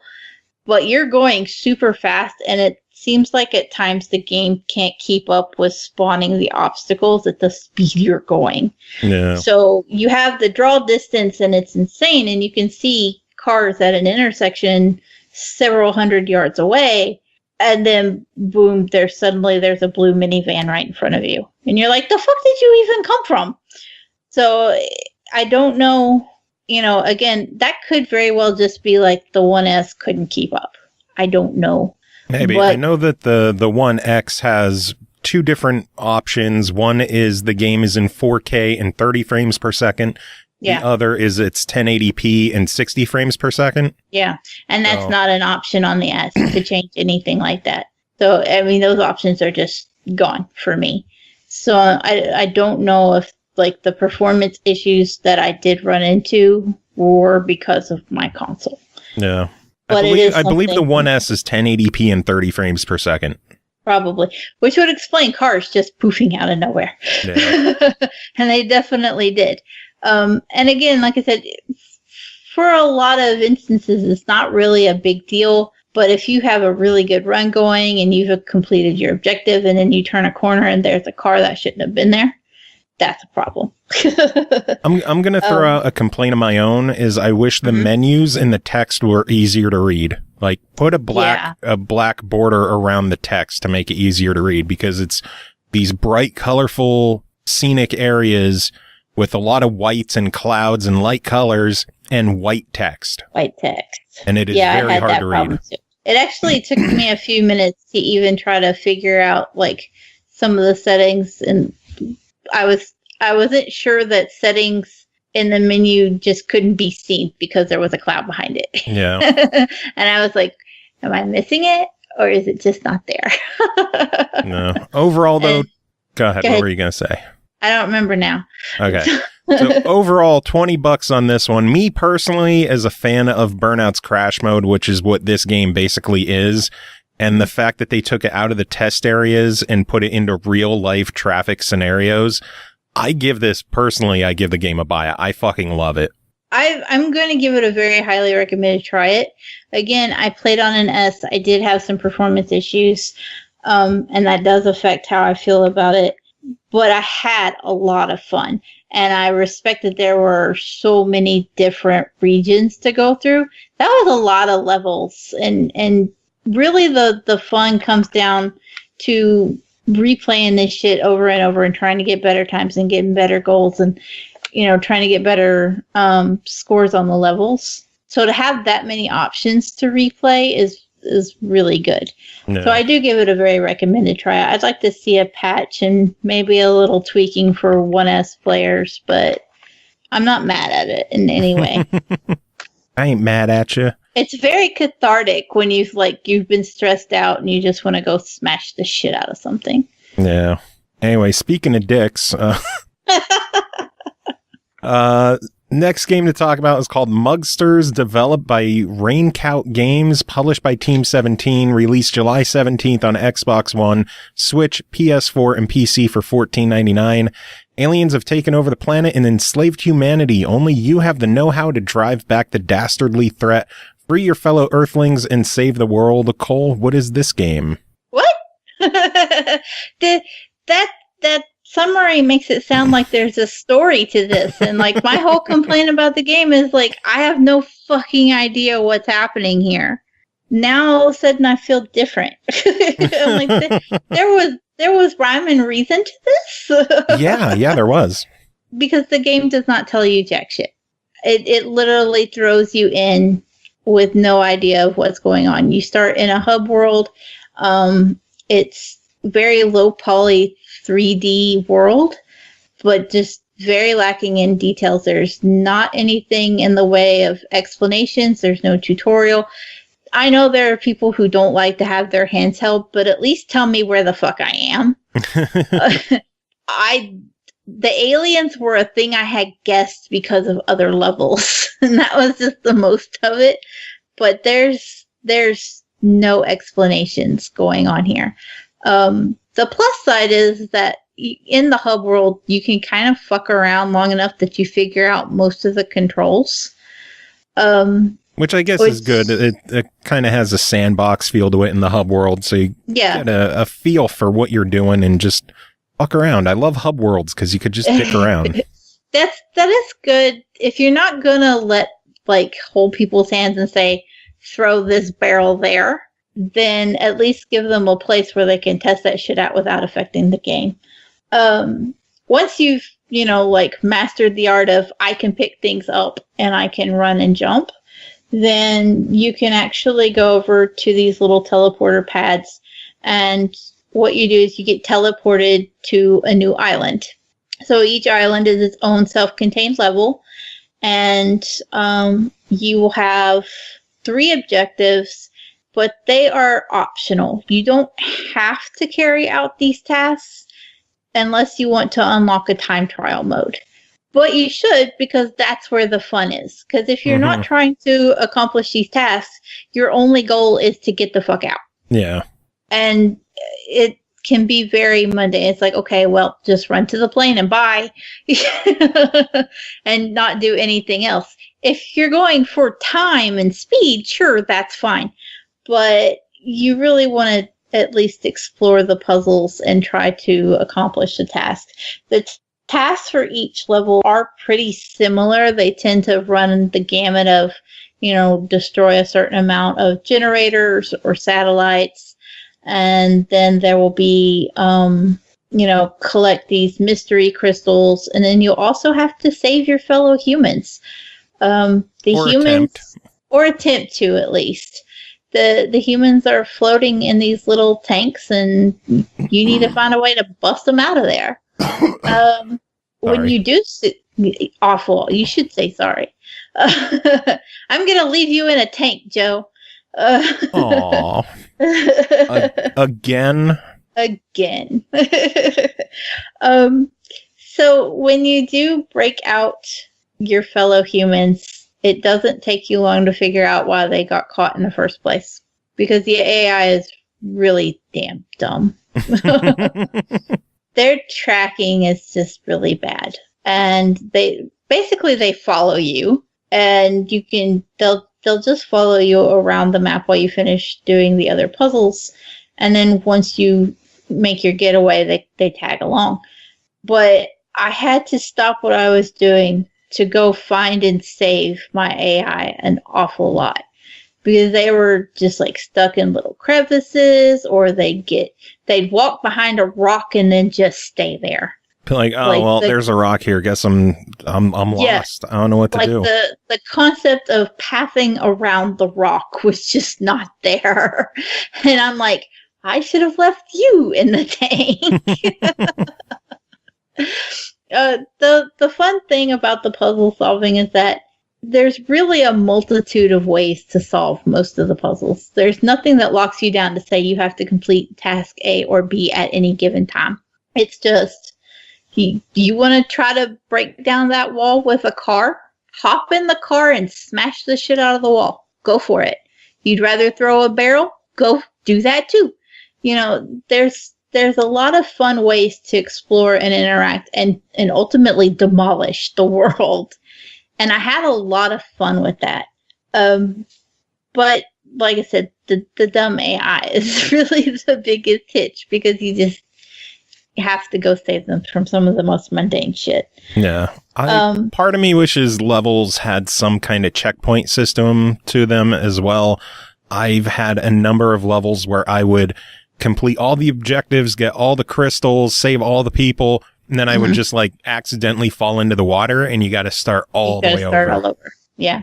Yeah, there is no checkpoint at all. It's just succeed or don't. Yeah. One other thing, there is multiplayer, which is I'm the biggest queen of more indie games need multiplayer. So I'm really, really happy for that. But I was a little let down, because when it comes to puzzle games, you tend to want the multiplayer to give you a reason to play with friends. You want the levels to be a little different. You want there to need to be some kind of co-op involved to actually succeed. This is just more like drop in, drop out of the single player. It's all the exact same levels. There's nothing that dictates that you need a friend to get through it. You could do it on your own and be fine. If you've got a friend or a random joins you, they exist, and that's about it.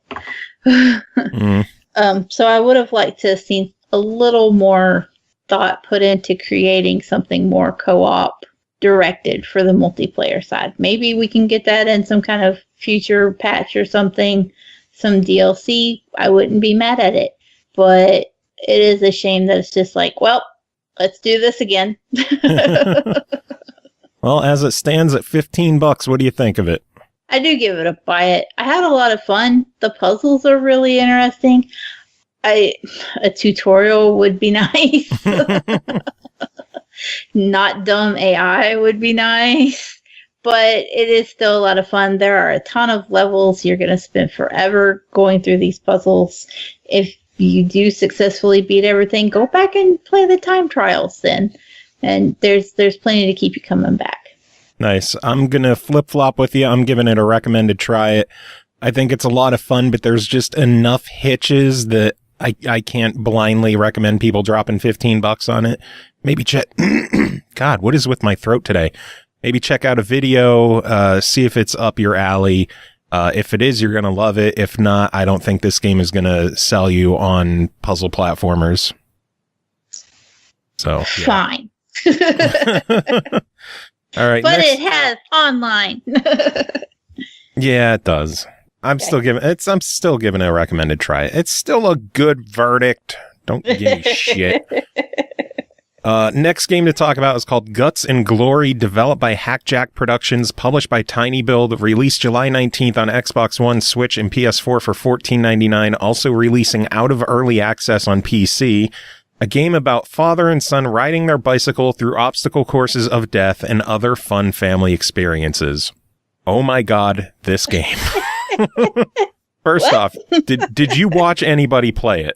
No, not yet. Oh my god. So I want so bad to have someone to talk about this game with. I believe this is in my entertainment lineup for tonight.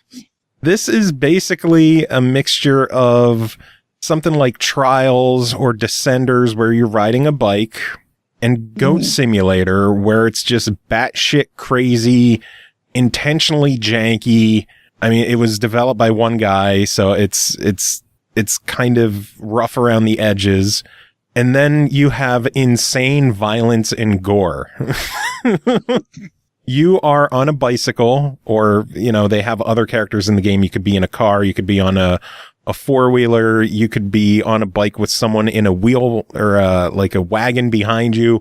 It's just, you're on a vehicle, you're on something, and you have to get through an obstacle course of spikes and buzzsaws and hooks and mines and cannons, and just, you need to get from checkpoint to checkpoint and try not to die.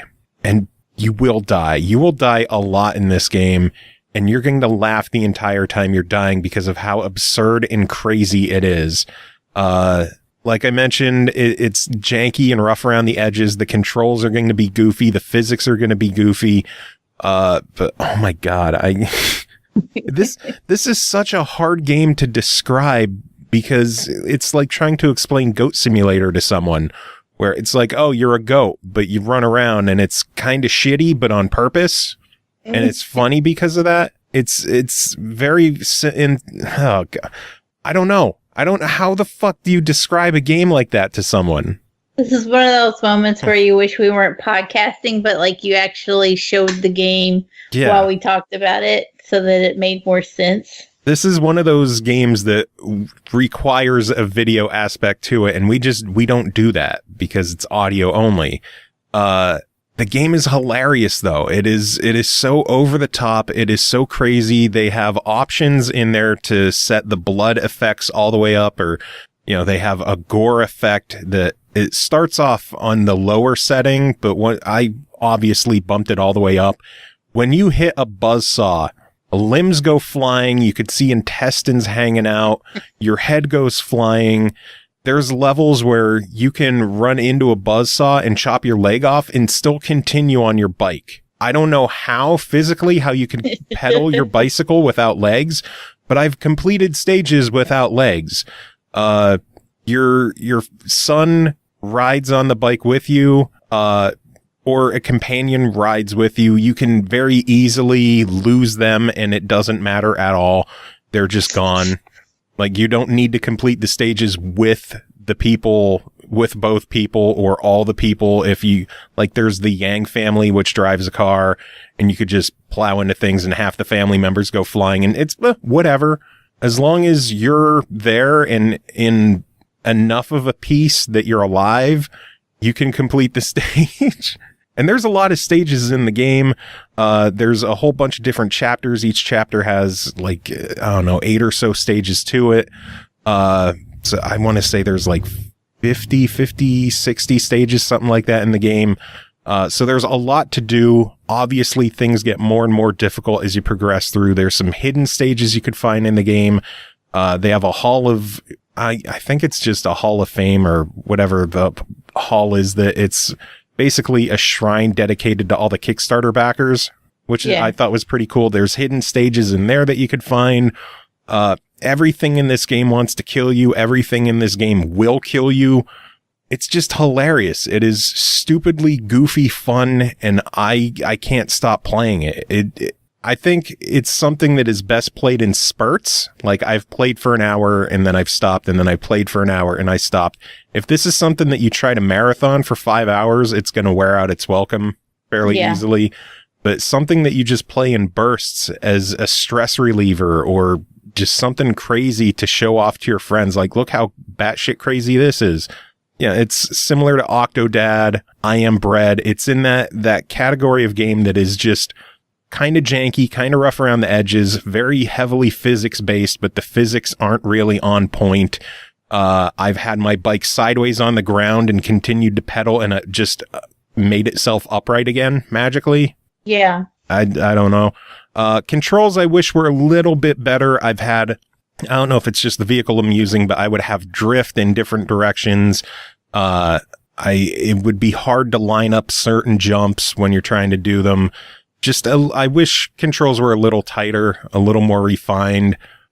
Visually, it's good enough. It serves its purpose. Audio, it serves its purpose. Everything in this game serves its purpose well enough to enjoy it. And as long as you can get around the fact that it's kind of intentionally janky and rough around the edges, I think you're going to have a good time. $15, I give it a very recommended try it. Watch video gameplay. If you are going into this blind, you might come out very disappointed.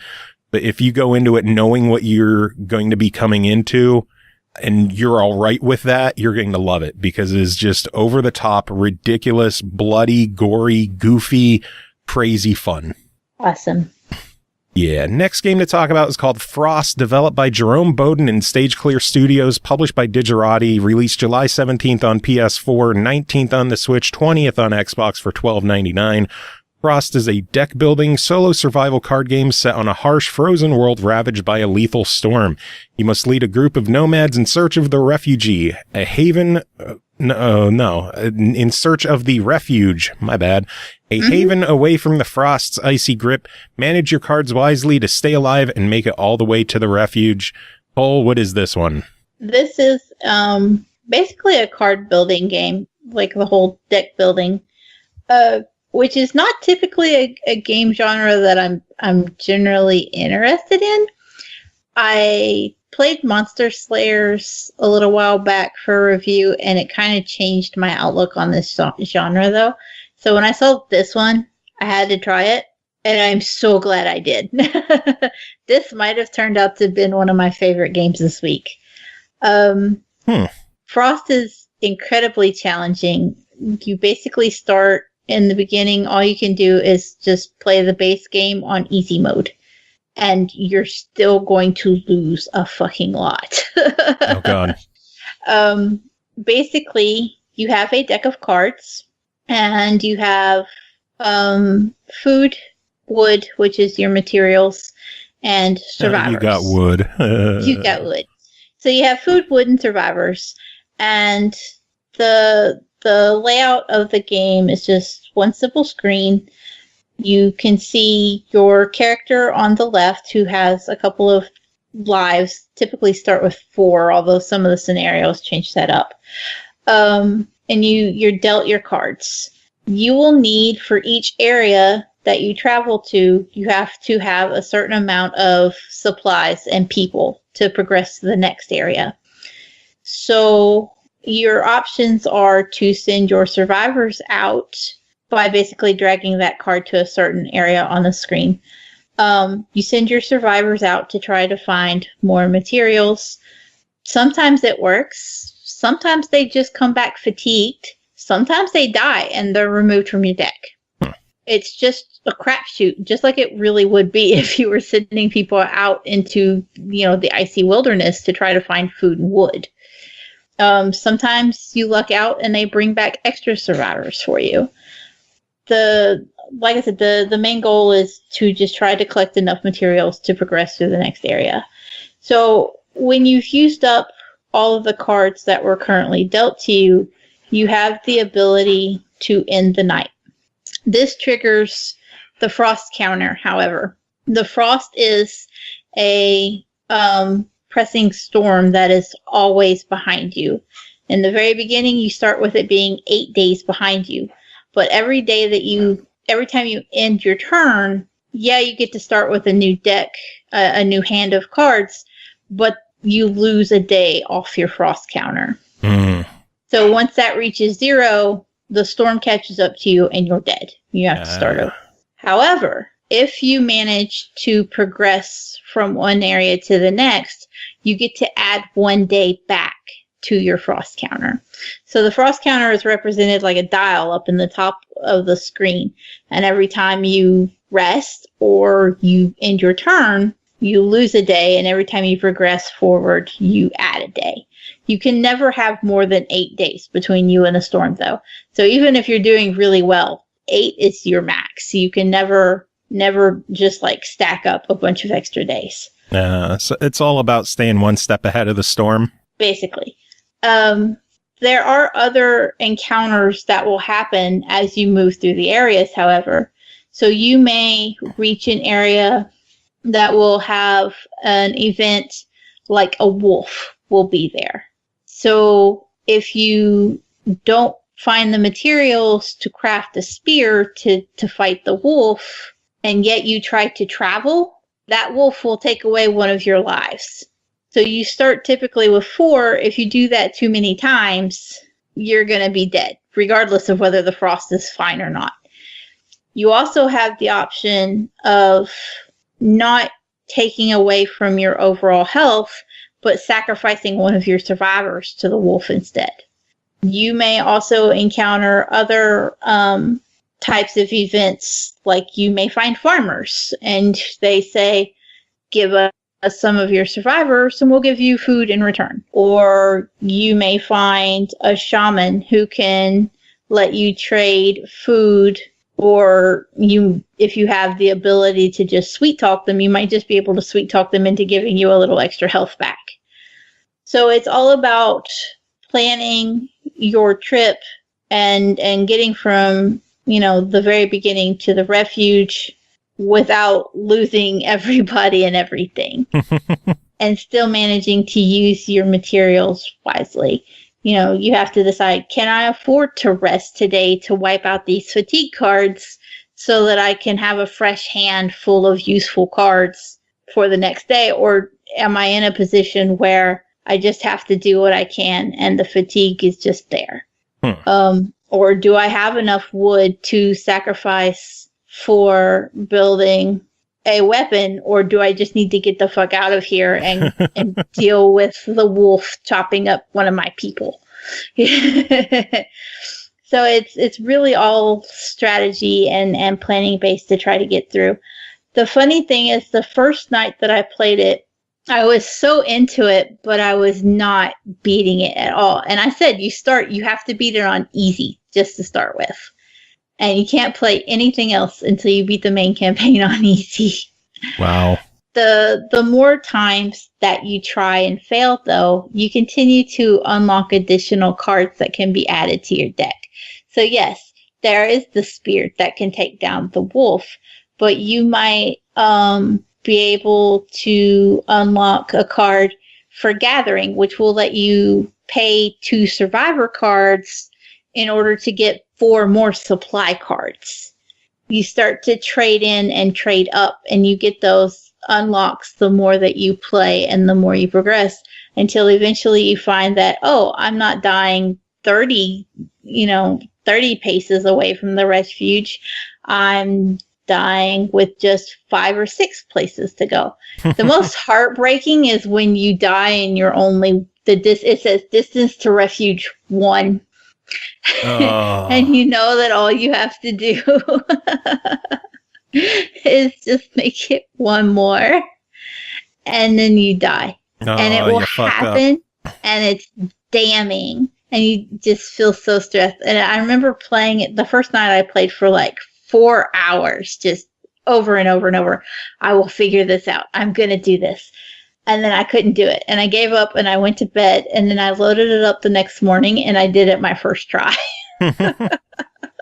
All it takes is sometimes you just got to step away for a little bit and come back to it. That's it. And then once you do finally beat it on easy, you unlock extra difficulties to keep trying, but you also unlock scenarios. And this is where the game really gets twisted on its head, because then you have the ability to play different modes, where there's one where you have a meditator, and because they're so calm, the frost never catches you.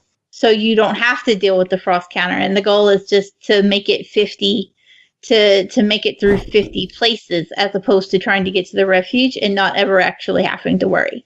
There's another scenario where you have to make it to the refuge, but you have to have 4 pets with you. There's another one where you have your family and you can't use them as sacrificial lambs. You can't use them for cannibalism cards. You can't use them for, your idea cards. So you have to protect your family. You have to bring in extra survivors that you can use if you're running low on food and need to chop up somebody. So there's a good amount to do in the game. Yes. It seems like, when you think, oh, it's a single player card game, there's not a lot of options for where it could go. But you would be really surprised at how much effort has gone into creating different scenarios and sequences, to where every time you do a run, you feel like you're progressing and accomplishing something, even if you don't beat it. No. Which is really, a big challenge for a game like this. The art style in this game is gorgeous. It's a very simplistic, sketchy kind of art style, but it has a little bit of like a watercolor effect to it as well.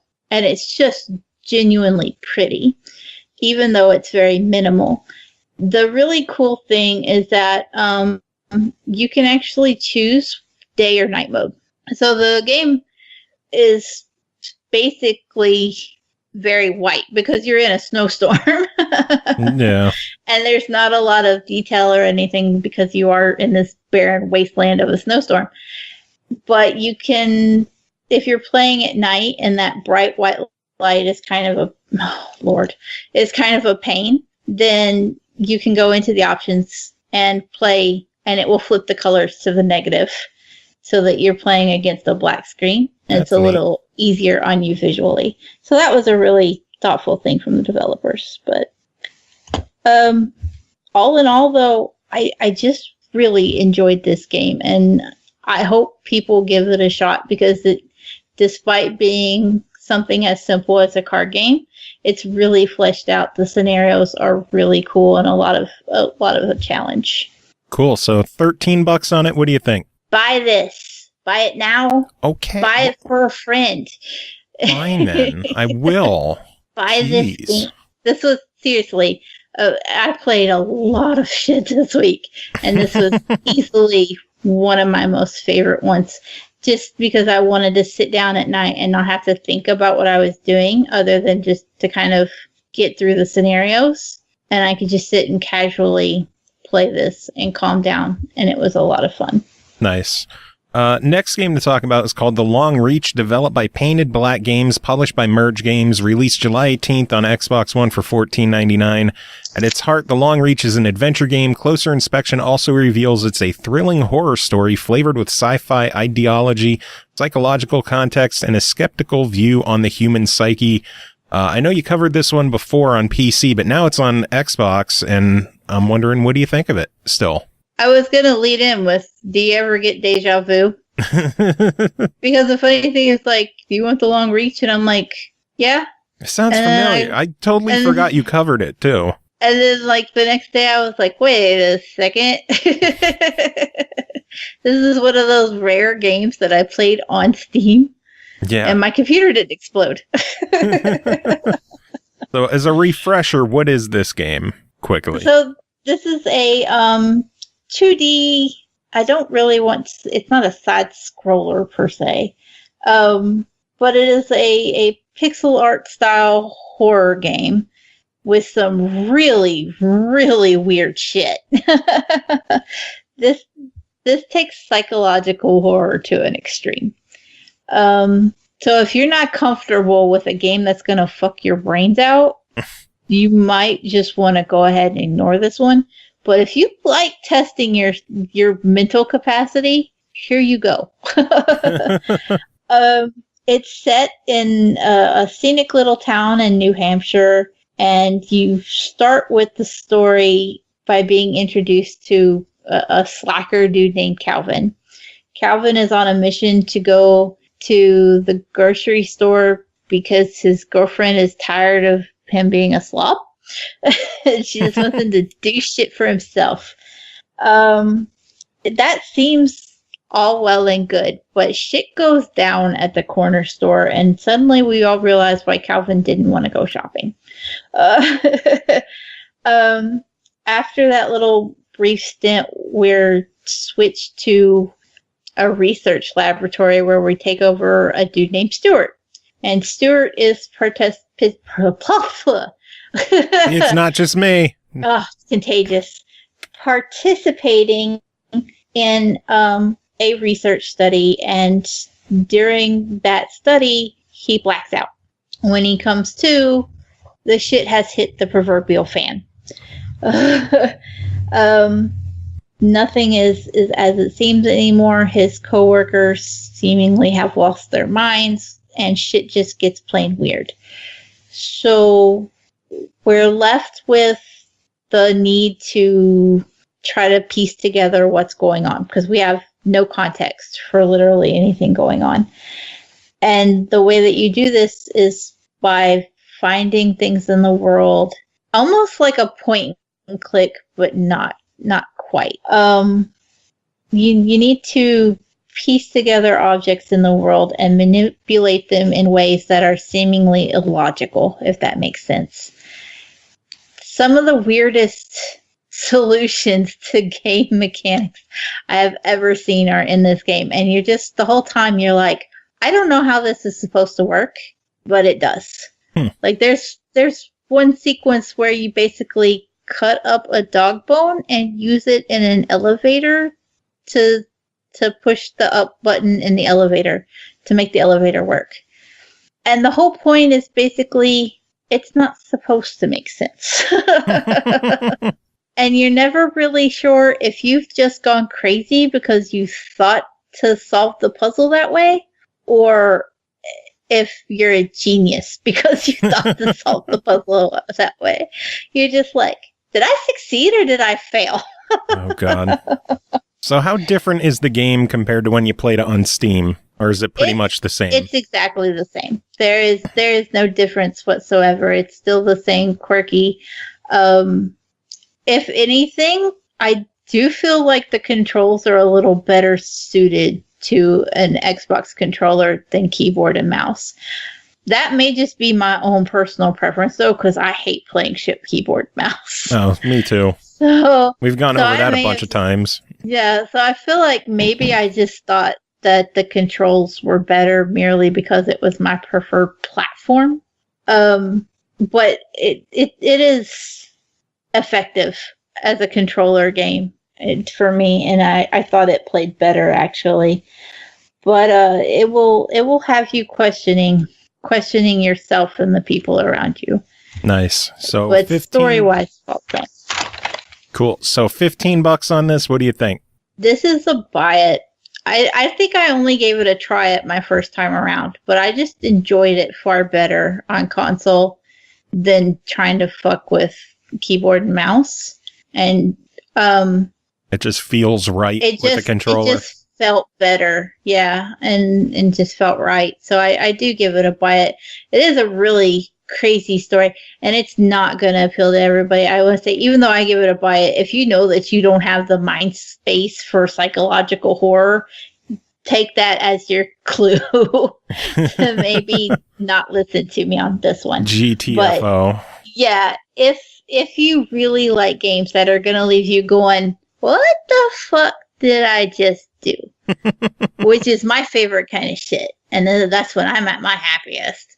Yeah.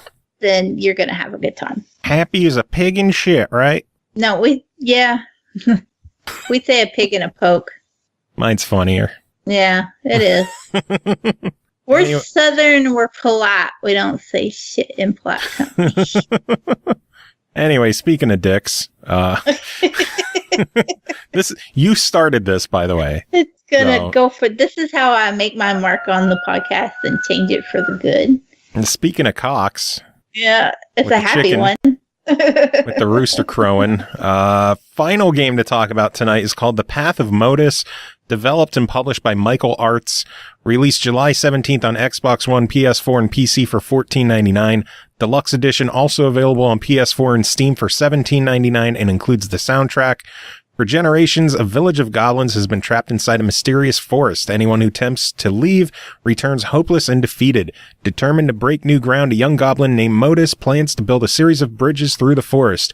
Will you find a way through the life's forest, or like others, be lost in its depths with no will to continue? Cole, what's this one?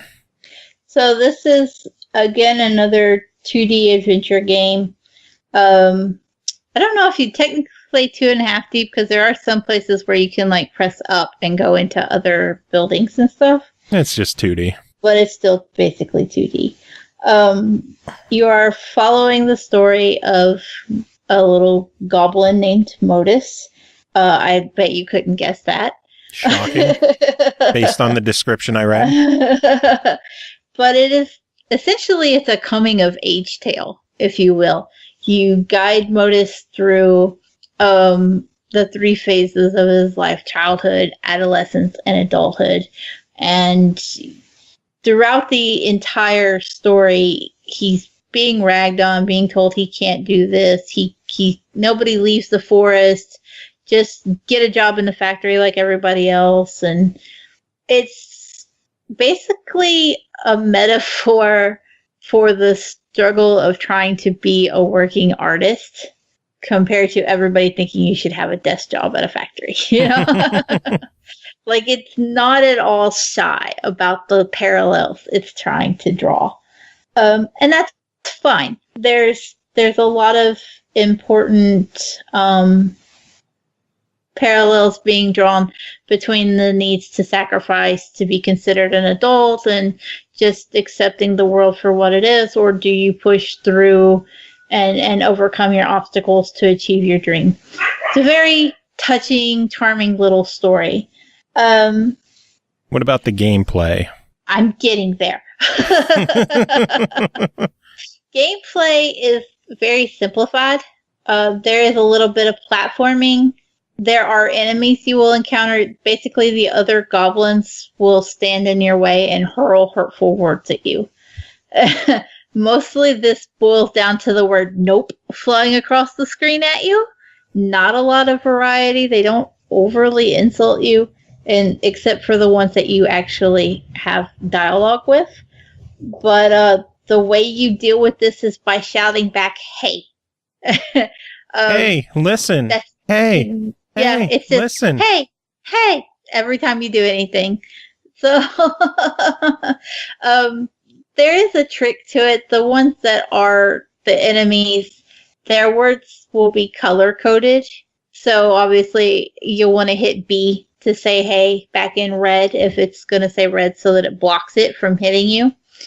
But likewise, you'll need to use a different color than the one that they're going to shout with if you want to hit the enemy and make them go poof. It's not particularly complicated, but it can be frustrating because it seems like there are times where no matter how well you hit that button, you still get hit with the word nope upside the head and you have to poof and try it again. Yeah. But it's not problematic because it's not like you get thrown back to a checkpoint a way back and you have to repeat it. You just spawn right back where you were and keep trying over and over. So it's really just a matter of your own persistence. And you're like, whatever, I'll try it again because I'm still here. Yeah, this isn't a game intended to be super difficult or anything. No. Once you get past all of that, otherwise you're relying on the puzzles for gameplay. The bridge building. This is where I had the most fun. Like, I'd rather have the game just be all of the puzzles. The puzzles were great because you have squares or circles or some kind of shape, and they'll have numbers in them. And basically, you use the little paintbrush that your father has given you to draw lines between the circles and the squares to eventually make the shape of a bridge. The trick to the puzzle is that only as many lines as the number indicates can touch that specific spot. So if you have a circle with a 4 and you've got a square with a 3, only 4 lines can touch the circle and only 3 lines can touch the square. If you've got the correct number of lines coming and going from the different nodes, then it turns green and you can figure out where the rest of the lines need to go to eventually draw the bridge. Otherwise, you just have to keep erasing in trial and error until you get the right pattern.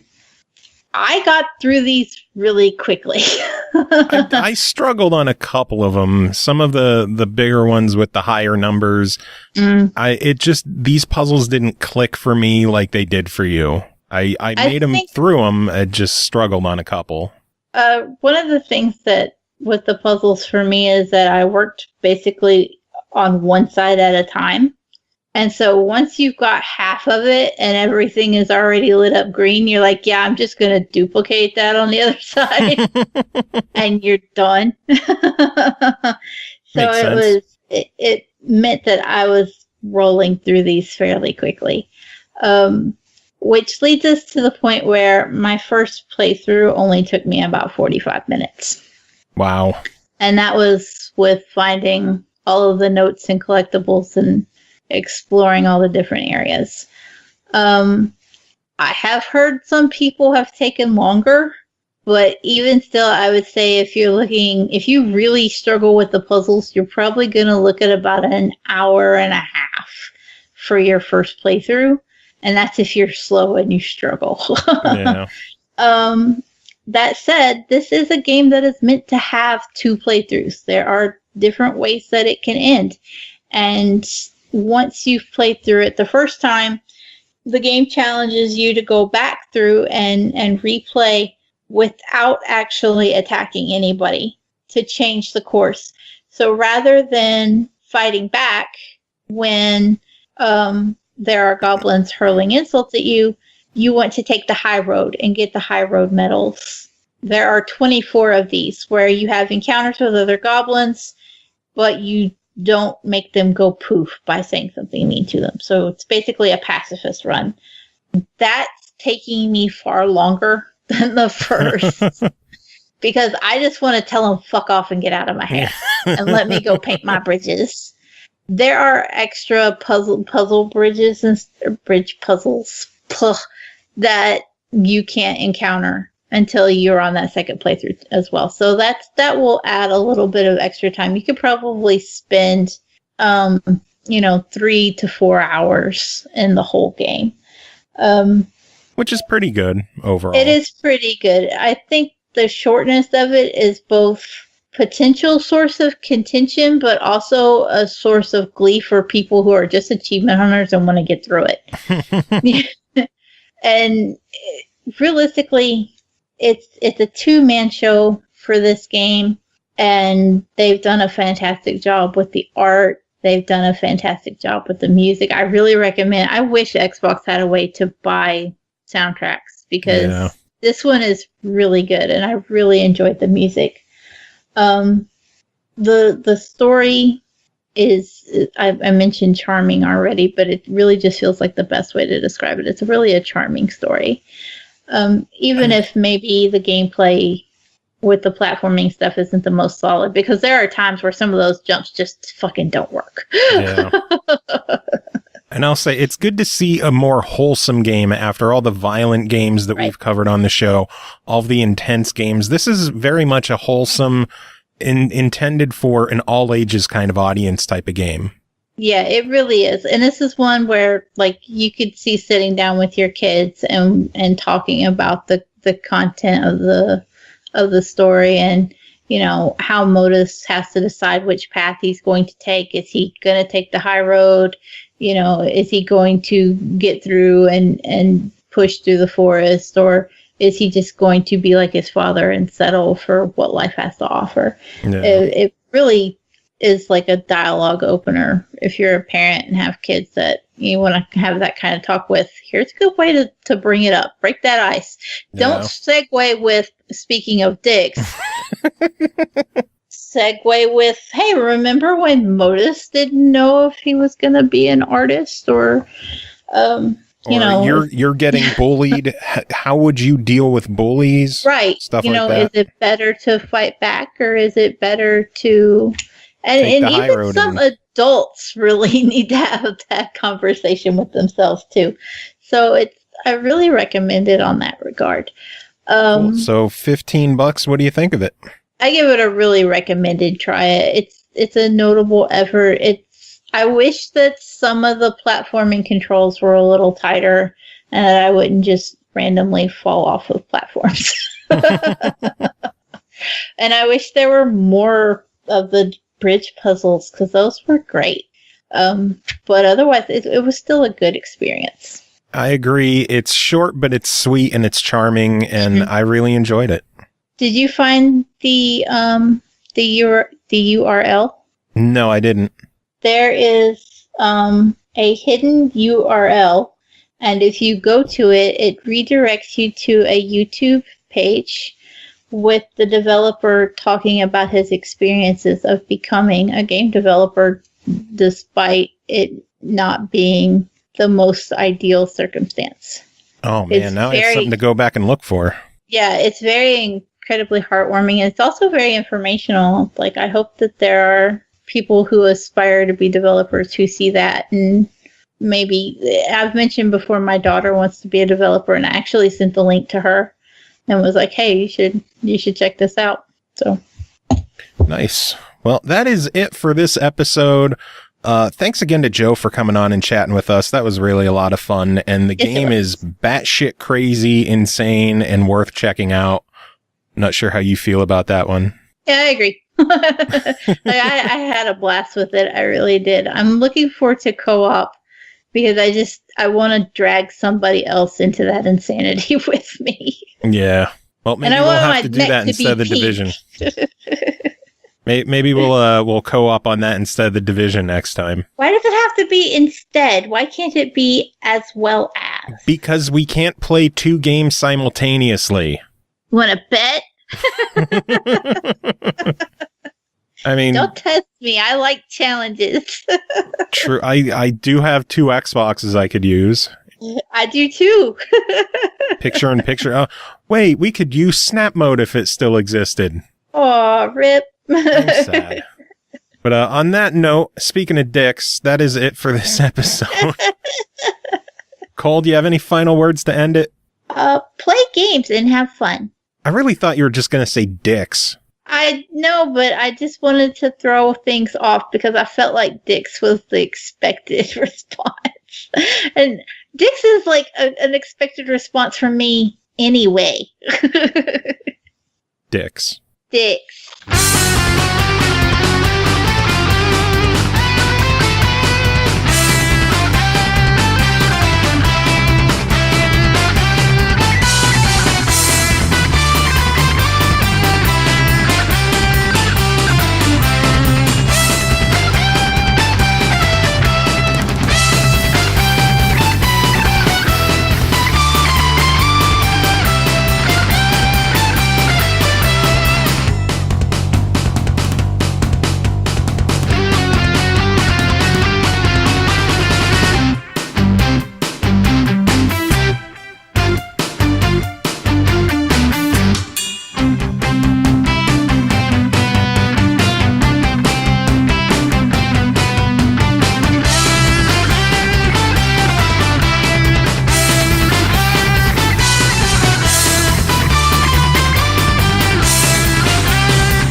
Say dags eat dags.